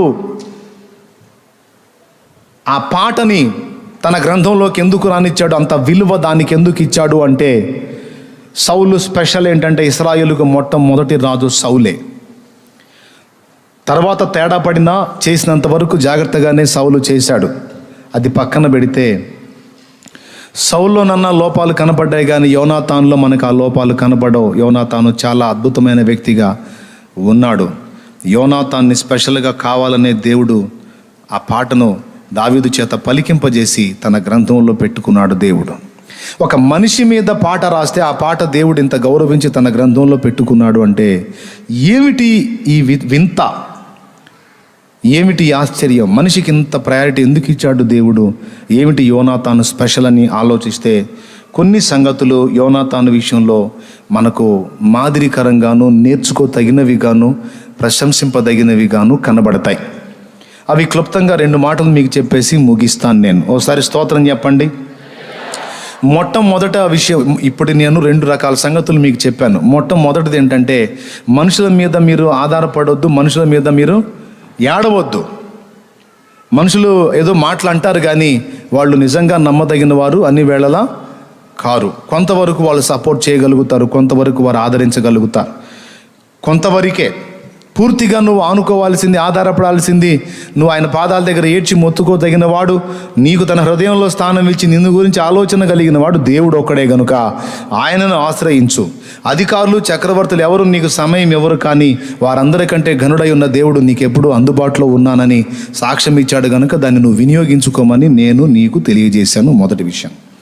రెండవది వచ్చేసి, సేవకుడిగా ఉన్న నేను ప్రార్థించుట యందును ప్రకటించుట యందును ఎడతెగక ఉండునట్లు సంఘంగా ఉన్న మీ బాధ్యతలన్నీ నెరవేర్చడానికి ఏర్పరచబడినటువంటి సేవకులు లేక పెద్దలు అనబడిన వారు మీకు అందుబాటులో ఉంటారు.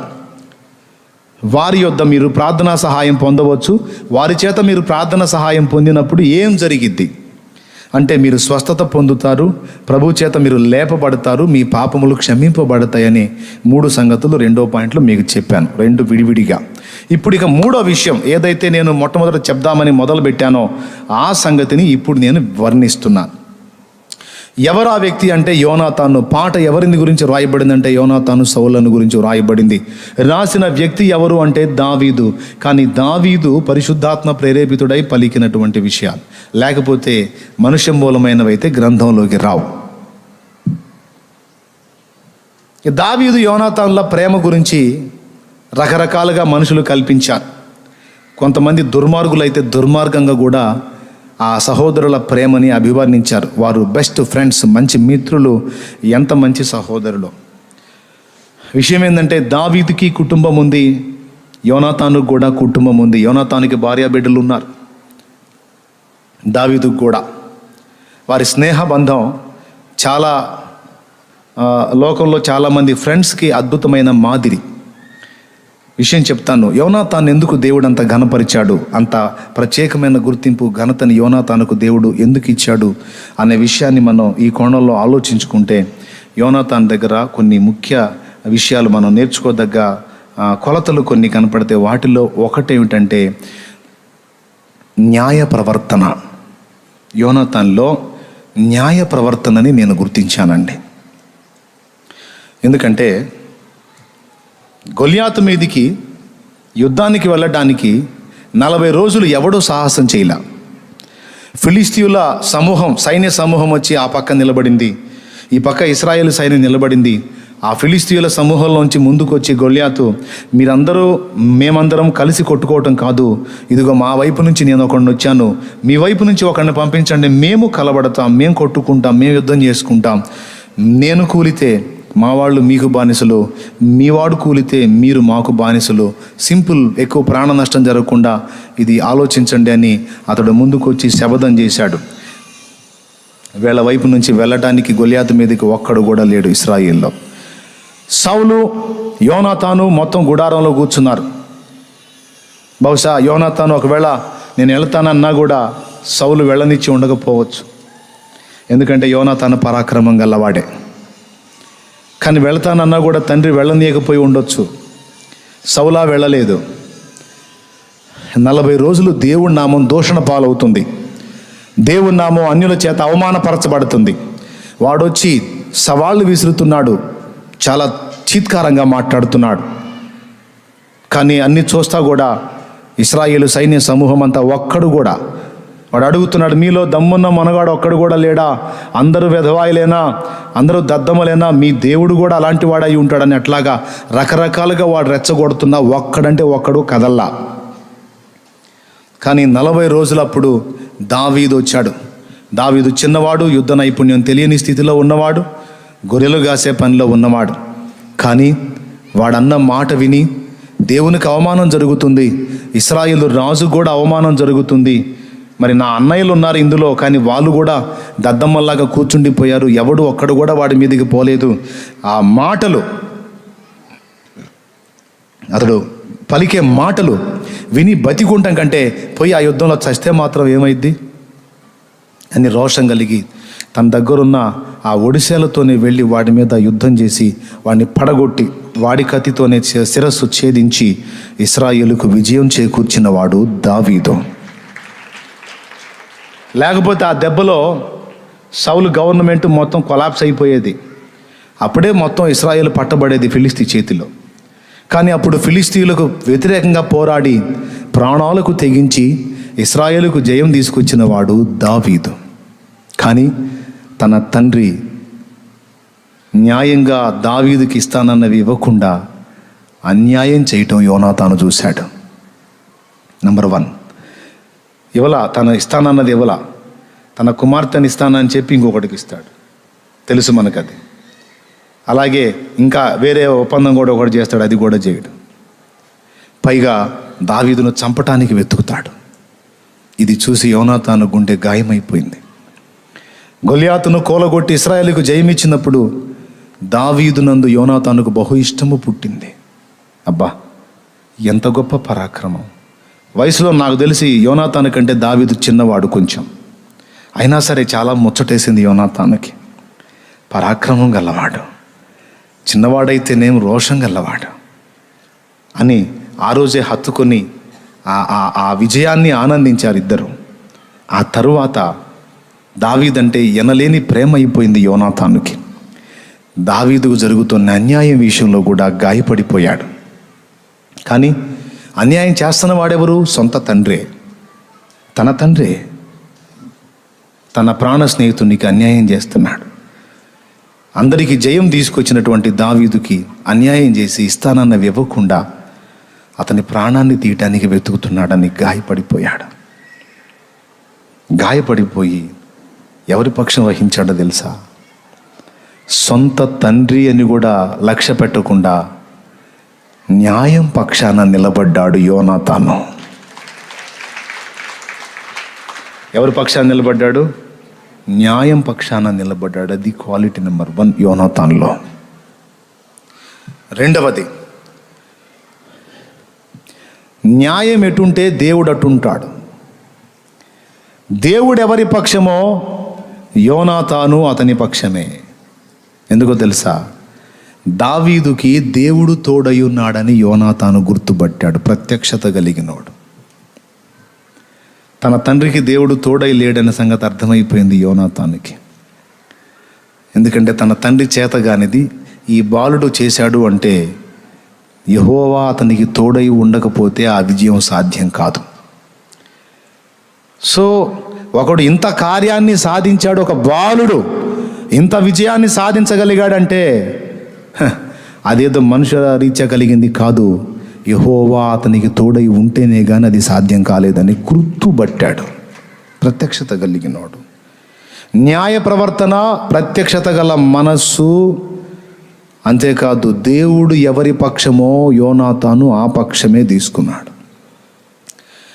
తెలుసు తన తండ్రికి తను శత్రువు అవుతాడని, తెలుసు అవసరమైతే తన తండ్రి రాజు గనుక తనను చంపిస్తాడని, తెలుసు తన తండ్రి పక్కనే కూర్చొని టేబుల్ మీద అన్నం తినాల్సిన పరిస్థితి రోజు యోనాతానుకుంది. ఆ తినేటప్పుడు ఈటితో ఏ క్షణానైనా నన్ను పొడిచి గోడకు కొట్టి చంపొచ్చు అని కూడా తెలుసు. అయినా సరే తండ్రి చేత ద్వేషించబడ్డా, చంపబడ్డా దానికి నేను సిద్ధమే. కానీ దేవుడు ఎవరి పక్షమున ఉన్నాడో, దేవుడు ఎవరికి తోడై ఉన్నాడో నేను వారి పక్షమే వహిస్తాను. కానీ నా వారై ఉన్నందున, నాదై ఉన్నందున, నా తండ్రి ఉన్నందున నేను ఇతని పక్షం వహించను. నా తండ్రి ఉన్నందున నేను వహిస్తానంటానికి మెత్తబడను. తమ్ముడు తనవాడైనా ధర్మం చెప్పాలన్నట్టు, న్యాయం తప్పి నడిచేవాడు కన్న తండ్రి అయినా సరే వాడిని విసర్జించడానికి నేను సిద్ధంగా ఉన్నాను. దేవుడు వదిలేసిన వాడితో నేను నడవను. దేవుడు వదిలేసిన వాడితో నేను నడవను. దేవుడు ఎవనికి తోడై ఉన్నాడో వాని పక్షం నేను వహిస్తానని దావీదుని తప్పిస్తాడండి యోనాతాను. దేవునికి స్తోత్రం కలుగును గాక. హల్లెలూయా. నంబర్ 1 అతడు న్యాయవంతుడు. నంబర్ 2 ప్రత్యక్షత కలిగినోడు. అంటే ఎవరేంటో, ఎవరిని దేవుడు వాడుకుంటున్నాడో గ్రహించగలిగినటువంటి బుద్ధి కలిగిన వాడు యోనాతాను. 3వది, దేవుడు ఎవరి పక్షమో నేను వారి పక్షమే వహిస్తాను. నాకు దేవుడు ముఖ్యం కానీ ఈ రిలేషన్ నాకు ముఖ్యం కాదు. అవి నేను ధ్యానిస్తున్నప్పుడు నాకెంతో ఆశ్చర్యం కలిగింది. తండ్రి కొడుకుల అనుబంధం ఎంతో అద్భుతంగా ఉంటుంది. అదే ఇంటో ఉంటా తండ్రికి శత్రువుగా ఉన్నటువంటి వానితో మిత్రత్వం చేస్తూ తండ్రికే శత్రువుగా బ్రతకడం అంటే ఎంత క్షోభో ఊహించండి. ఆగడగొట్టు దాని కొడుక, యోనాతాన్ని సౌలు అంటాడు. ఆగడగొట్టు దాని కొడుక, వాడి పక్షం నువ్వు వహించలేదురా? ఎవడి కోసం రా నేను కష్టపడుతుంది? నీకు రాజ్యం అప్పచెప్పాలనే కదరా, నా సింహాసనం మీద నిన్ను కూర్చోబెట్టాలనే కదరా నా బాధంతా. నీచుడా, నా శత్రువుతో చేరతావురా? నువ్వు నా శత్రువుతో చేరతావురా? నీ గురించి నేను ఆలోచిస్తుంటే నువ్వు వాడి గురించి ఆలోచిస్తావా అని ఈట లేపుతాడు, విసురుతాడు కూడా, తప్పించుకుంటాడు యోనాతాను. అయినా సరే అనుక్షణం మాటలతో గాయపరుస్తున్నాడు, అయినా భరిస్తున్నాడు. కానీ దేవుడు ఎవరి పక్షమో నేను ఆ పక్షమే ఉండాలి. దేవుడు విసర్జించిన వాని వైపు నేను ఉండకూడదు అని గట్టి నిర్ణయం తీసుకొని దానికోసం విస్తారమైన మాటలు పడ్డాడు తన సొంత వారి చేత.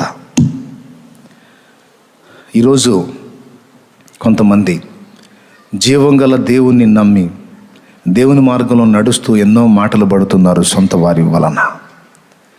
కొంతమంది సత్యాన్ని ప్రేమించి సత్య సంబంధుల్ని వెంబడిస్తూ నిద్రాణంగా అయిపోయినటువంటి సంఘాలను వదిలిపెట్టి జీవం కలిగిన సహవాసాల్లోనికి ప్రవేశించి తమ ఆత్మీయతను కాపాడుకోవడానికి ప్రయత్నిస్తున్న ప్రయత్నంలో తమ స్థానికుల చేత, తమ సొంత వారి చేత ఎన్నో నిందలు మోస్తున్నారు, ఎన్నో వ్యతిరేకతలు ఎదుర్కొంటున్నారు, ఎన్నో తిరస్కారాలు ఎదుర్కొంటున్నారు, ఎన్నో అవమానాలు ఎదుర్కొంటున్నారు, వెలివేతలను ఎదుర్కొంటున్నారు. ఆయన ఎదుర్కొని, నాకు మీ నిద్రపోయిన భక్తి కాదు, మీ నిద్రపోయిన భక్తి కాదు, మీ జీవం వచ్చిన భక్తి కాదు, మీ ఆచార భక్తి కాదు, మీ పసలేని భక్తి కాదు, మీ సత్యదూరమైన భక్తి కాదు. సత్యం కావాలి, దేవుడు కదులుతున్నటువంటి స్థలం కావాలి, దేవుడు జీవవాక్కు కావాలి అని కోరుకొని దేవుణ్ణే హత్తుకొని తమ వారి చేత నింద మోస్తున్న వారెందరో ఉన్నారు. వీరందరూ యోనాతానులే, వీరందరూ యోనాతానులే. వీరందరినీ పొడుస్తానే ఉన్నారు. ఆనాడు సౌలు మామూలు ఈట విసిరితే, ఈనాడు అనేక మంది సౌళ్ళ గుంపు మాటల ఈటలు విసురుతున్నాయి. ఇక్కడ లేని దేవుడు అక్కడ ఉన్నాడా? ఎక్కడైనా అదేగా, ఎక్కడైనా అదేగా, ఏదైనా అదేగా.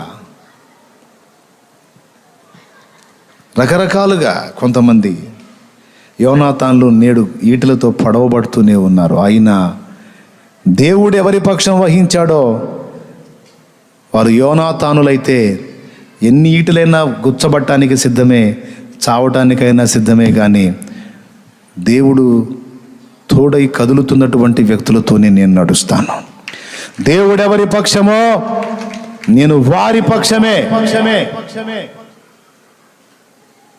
దేవుడు ఉండని సహవాసంలో నేను ఉండను, దేవుని జీవం కనబడని సహవాసంలో నేను ఉండను. అవసరమైతే దేవుడు కదులుతున్న సహవాసంలో జీవం పొంది ఈ సహవాసంలో ఆ జీవాన్ని వెలిగించడానికి కృషి చేస్తాను. అంతేగాని మా వాళ్ళులే, మాదిలే, మా నాన్నలే, మా రాజ్యంలే, మా సింహాసనంలే, మా పెత్తనాలు జల్లతాయిలే ఇక్కడ అని అక్కడే ఉండిపోతే వాళ్ళు యోనాతాన్ లెక్కలోకి రారు. నేను ఇక్కడికి రమ్మని చెప్పట్లా. హలో, కొంతమంది ముదుళ్ళు ఉంటారు, ఆహా సూపర్ చెప్తున్నాడుగా అని అది కూడా అంచనా వేస్తా. ఇక్కడ అని కాదు, ఎక్కడ అని కాదు, ఎక్కడ దేవుడు కదులుతున్నాడో అక్కడ, ఎక్కడ సత్యం ఉందో అక్కడ, ఎక్కడ దేవుని జీవం ప్రవహిస్తుందో అక్కడ, అక్కడ ఎవరి పక్షాన దేవుడు నిలిచాడో అక్కడ. అది గుర్తుపట్టడానికి యోనాతానుకున్న ప్రత్యక్షత నీకుండాలి, న్యాయముగా ఆలోచించే మైండ్ నీకుండాలి.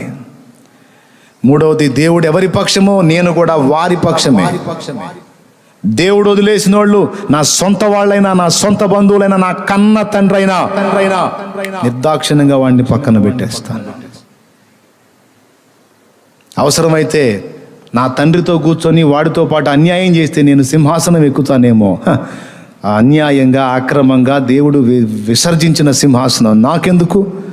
అవసరమైతే దేవుడు ఏర్పరచుకున్న పాత్ర దగ్గరికి వెళ్ళి దాసుడిగా బతుకుతాను. దట్ ఈస్ యోనాతాను.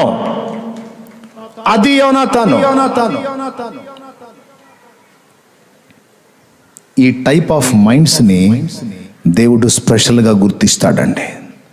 గుర్తించి వాళ్ళకి ఇంతటి ఆధిక్యతనిస్తాడు. దావీదును గురించి ఎవరైనా పాడితే అది వేరే సంగతి. దావీదంతా దావీదింత అని. ఎందుకో తెలుసా? దావీదు దేవుని చిత్తానుసారమైన మనస్సు గలవాడు. దావీదు దీర్ఘదర్శి. దావీదు యుద్ధ వీరుడయ్యాడు. దావీదు పరాక్రమము గల నాయకుడు. దావీదు కీర్తనాకారుడు. ఏమండి, ఎన్నో చెప్పొచ్చు. దావీదు ప్రవక్త. ఇన్ని కొలతలు కలిగిన దావీదు ఒక రాజు కొడుకైన యోనాతాను గురించి ఏడ్చి ప్రలాపించి, యోనాతానా నా సహోదరుడా, అయ్యో అయ్యో అని అంగలార్చాడంటే ఆ భక్తుని గుండెల్లో ఎంత స్థానం సంపాదించాడు యోనాతాను. అతని నీతి ప్రవర్తన, న్యాయ ప్రవర్తన, దేవుని పక్షం వహించి ఆ నేపథ్యంలో చావటానికి కూడా తన్ను తాను సిద్ధపరచుకున్నాడు. ఈరోజు కొంతమంది వచ్చి మాట్లాడుతూ ఉంటారు, నన్ను ఆ మాటలు అంటున్నారు, ఈ మాటలు అంటున్నారు, అన్నయ్య నేను ఇక్కడికి వస్తుంటే నన్ను మాటలతో పొడుస్తున్నారు అని ఏడుస్తున్నారు కొందరు. యోనాతాను ఏడవలా, వెలివేయటం కాదు, మాటలు అంటం కాదు, చంపినా సరే నాకు దేవుడి సన్నిధి కావాలి, దేవుడు నిలిచిన స్థానం కావాలి, దేవుడు కదిలే స్థానం కావాలి, నా ఆత్మ బలము నొంది నేను దేవుని కొరకు మండే స్థానం కావాలి అన్ని సింహంలాగా ముందుకు కదిలేటువంటి పరాక్రమం మనం కలిగి ఉండాలి.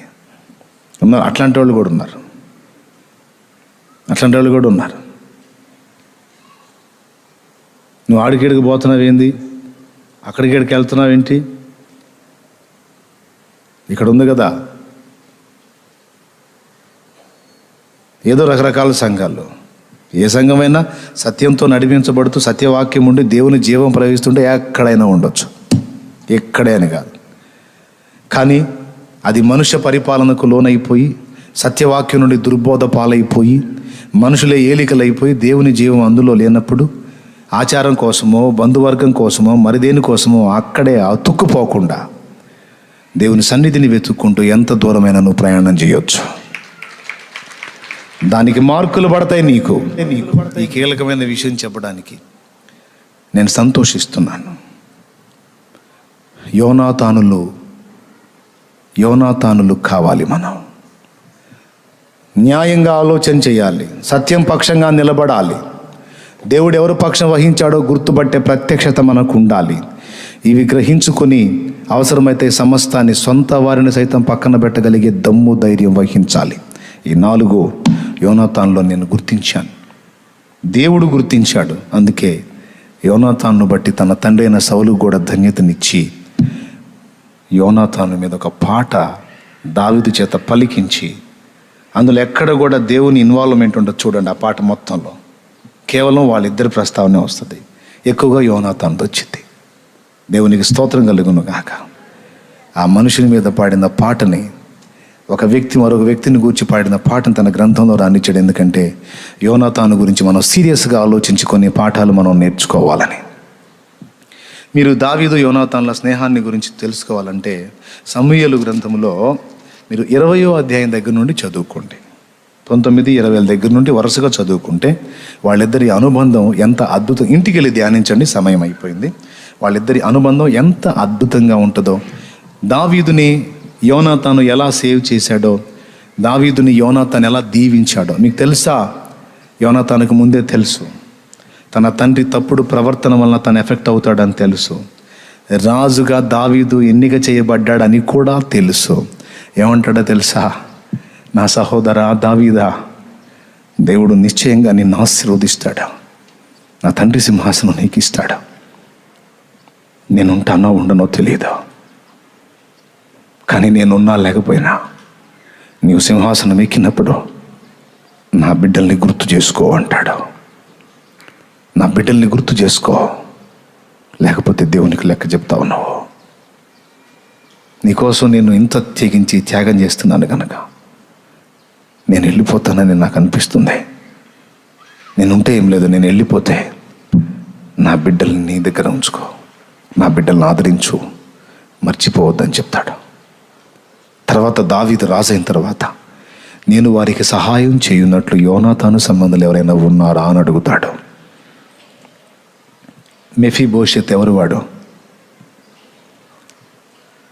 యోనాతాను కుమారులలో ఒకడు మెఫీబోషెత్. అతను అవిటివాడు. యోనాతాను బట్టి కృతజ్ఞతా బుద్ధి కలిగి అవిటివాడు బలహీనుడైన మెఫీబోషెతుని, అంటే యోనాతాను సంబంధిని, తన బల్ల దగ్గర కూర్చొని ఆహారం తినే అవకాశం దావీదు అతనికి కల్పిస్తాడు. దేవునికి స్తోత్రం కలుగును గాక. చాలా అద్భుతంగా ఉంటుంది వాళ్ళిద్దరి అనుబంధంతో జరిగేటువంటి వ్యవహారం, సంభాషణ అంతా కూడా చాలా సుందరంగా ఉంటుంది. తప్పకుండా చదవండి. యోనాతాను విషయంలో ఒక ఆత్మీయుడు కనపడతాడనమాట. పరిశుద్ధాత్మ ఎవని మీద ఆనందపడుతున్నాడో, ఆ పరిశుద్ధాత్మ ఎవని యందు ఆనందిస్తున్నాడో ఆ వ్యక్తుల యందు ఆనందించే మనసు కలిగిన వాడు యోనాతాను. మీకు చాలా విషయాలు బయటకు వస్తాయి, మీరు కూడా తవ్వండి, బోల్డ్ అనే సంగతులు భక్తుల జీవితాల్లోంచి మనకు వెదజల్లబడతాయి. ఓకే, కాబట్టి ఈ పాట యోనాతాను గురించి రాయబడింది. ఎందుకు అంటే యోనాతాను స్పెషల్ ఏంటంటే దేవుడు ఎవరి పక్షంలో ఉంటే యోనాతాను వారి పక్షం. యోనాతాను న్యాయ ప్రవర్తన కలిగినవాడు. దేవునికి ఈ లక్షణాలు అంటే చాలా ఇష్టం అండి. న్యాయంగా ఆలోచించేవాడంటే దేవుడికి చాలా ఇష్టం. మనం నిజంగా దేవునికి ఇష్టం కావాలంటే ఒక విశ్వాసం ఉంచడం మాత్రమే కాదు, న్యాయ ప్రవర్తన కూడా కలిగి ఉండాలి. ప్రతి విషయంలోనూ మనం న్యాయంగా ఆలోచించడం, న్యాయంగా మాట్లాడటం, న్యాయంగా ప్రవర్తించటం మనం చేయాలి. నేను ఇందాక కొన్ని హెచ్చరికలు చేస్తూ కూడా ఆలోచిస్తున్నా, మళ్ళా నేను పలికే మాటల్లో అన్యాయం ఎక్కడన్నా ఉందా అని. ఉండరాదు. ఎక్కడ ఉండకుండా నేను జాగ్రత్త పడుతున్నాను. మీరు కూడా అలాగే న్యాయ ప్రవర్తన కనపరచండి. అది నీ కుటుంబ జీవితంలో కావచ్చు, సంఘ జీవితంలో కావచ్చు, సమాజంలో కావచ్చు, సాటి వ్యక్తుల విషయంలో కావచ్చు, న్యాయమైన ప్రవర్తన కలిగి ఉన్నవాడు దేవునికి ఎంతో ఇష్టడైపోతాడండి. 2, మూడవది ప్రేమలో కపటం ఉండకూడదు. యోనాతాను దావీదు దగ్గరకు వచ్చి దావీదును దొవ్వటం, సౌలు దగ్గరికి పోయి సౌలును దొవ్వటం చేయలా. దావీదు దగ్గరకు వచ్చి దావీదును దొవ్వటం, సౌలు దగ్గరికి పోయి సౌలును దొవ్వటం చేయలా. దావీదు దగ్గరికి వెళ్ళి నువ్వు గొప్పోడివి, నువ్వు అలా ఇలా అని మళ్ళా సౌలు దగ్గరికి పోయి నిజమే నాన్న ఆ దావీదు తేడా అనలా. యథార్థవంతుడు. దావీదుతో ఏ మాట అయితే పలికాడో అదే మాట దావీదుకి సపోర్ట్ చేశాడు. అక్కడ ఎక్కడ? సౌలు దగ్గర. నానా నువ్వు దావీదును నిష్కారణంగా ద్వేషిస్తున్నావు. చూడండి, ఆ ఒక్క మాట చదివి ముగించేద్దాం మనం. 1 సమూయేలు 19:4. అది 1 సమూయేలు 19:4 త్వరగా చదివేనా. యోనాతాను తన తండ్రి అయిన సౌలుతో దావీదును గురించి దయగా మాట్లాడి, నీ సేవకుడైన దావీదు నీ విషయంలో ఏ తప్పిదము చేసిన వాడు కాక బహుమేలు చేసిన గనుక రాజా నీవు అతని విషయంలో ఏ పాపము చేయకుందువు గాక. అతడు ప్రాణమునకు తెగించి అద్దుగో దావీదు గొప్పతనాన్ని గురించి మాట్లాడాడు. కొంతమంది నా దగ్గరకు వచ్చి నా భజన ఇంకొకళ్ళ దగ్గరికి పోయి వాళ్ళు ఏదన్నా నన్ను తిడితే నిజమే. నా దగ్గరకు వచ్చిన షాలేం రాజు బ్రదర్ నువ్వు నిజంగా అసలు అట్లా ఇట్లా, మళ్ళీ అవతలికి వెళ్ళిన తర్వాత ఎవరో ఉంటారు వాళ్ళు ఏదన్నా నా మీద 4 రాళ్ళు వేయగానే నిజమే, అది కూడా తేడా అతని దగ్గర, అది ఉంది అతని దగ్గర, ఇది ఉంది అతని దగ్గర, నిజమే నాకు కూడా చాలాసార్లు బాధ వేసింది అని. ఇక్కడేమో ఒక భజన, అక్కడికి వెళ్ళి నలుగురితో కలిసి మళ్ళీ వాళ్ళతో ఇంకొక భజన. ఇది ఇది ఇది యోనాతాను మైండ్ కాదు. దావీదు అన్న మాట ఏదైతే ఉందో సౌలు దగ్గరికి పోయి కూడా దావీదునే సపోర్ట్ చేశాడు. బుద్ధి తక్కువడా, నువ్వు దావీదు మీద ద్వేషం పెంచుకున్నావు, నువ్వు దద్దమ్మవి గుడారంలో కూర్చుంటే చావుకు తెగబడిపోయి మనకు జయం తీసుకొచ్చింది దావీదు కదా. న్యాయంగా దావీదు సింహాసనం మీద కూర్చోవలసినంత అర్హత కలిగిన వాడు, నువ్వు నిష్కారణంగా అతన్ని ద్వేషిస్తున్నావు. ఈ మనస్సు చూస్తాడు, న్యాయంగా ఆలోచించటం, భక్తుల పక్షంగా యథార్థంగా మాట్లాడటం. భక్తుల ముందుకు పోయి భజన చేయటమనో తర్వాత వేరే దగ్గరకు వచ్చి నిజంగా వాళ్ళు తేడానే అని చెప్పడం కాదు. నా మనసులో ఏదైతే ఉందో భక్తుల విషయంలో బాహాటంగా అదే మాట్లాడతాను. లోపం ఏదైనా కనపడితే ఫలానా విషయంలో లోపం ఉందనే చెప్తాను. అలా చెప్పడానికి, అలా ఉండటానికే నన్ను నేను సాధన చేసుకుంటున్నాను. మీరందరూ దీన్ని ఏముంది అని వదిలేయొద్దు, కీలకంగా తీసుకొని సాధన చేయండి. మనిషి ముందు ఒక మాట, వాళ్ళు ఏం చెప్పడం, వాడి వ్యతిరేకులు ఉన్న దగ్గర వాళ్ళకు అనుకూలమైన మాట మాట్లాడేది యథార్థత కాదు. ఏదైనా లోపం ఉంది ఇతరులు అనిపించిన వాడిని అడిగి తెలుసుకో, క్లారిటీ పొందుకో. అంతేగాని ఇక్కడ దగ్గర వచ్చినప్పుడు అబ్బో నువ్వు గొప్పవాడు అంటాం, మళ్ళీ వ్యతిరేకుల దగ్గరికి పోయి నిజంగా అతను కొంచెం తేడానే అంటాం. ఇది వంచకుల మనసు తప్ప యథార్థవంతుల లక్షణం కాదు. ఇది యోనాతాన్లో లేదు. ఎక్కడైనా ఒకే మాట, న్యాయ ప్రవర్తన, యథార్థత, దేవుని సంబంధులు ఎవరో గుర్తుపట్టే ప్రత్యక్షత గల మైండ్, మనస్సు. 4వది దేవుడు ఎవరి పక్షమో నేను వారి పక్షంలోనే ఉండాలనే స్థిర తీర్మానం. ఆ నేపథ్యంలో సొంత వారి చేత కూడా అవసరమైతే ద్వేషమే కాదు చంపబడటానికి కూడా రెడీ అనే తీర్మానం. ఇవన్నీ కూడా యోనాతాన్లో నేను గుర్తించాను, మీకు బోధించాను. కాబట్టి మీరు కూడా దేవుని ఎదుట ఈ ప్రవర్తన గలవారై ఉన్నట్లయితే ఆయన మనసులో మీ చోటు స్థిరపడిపోతుందని నేను అంటున్నాను.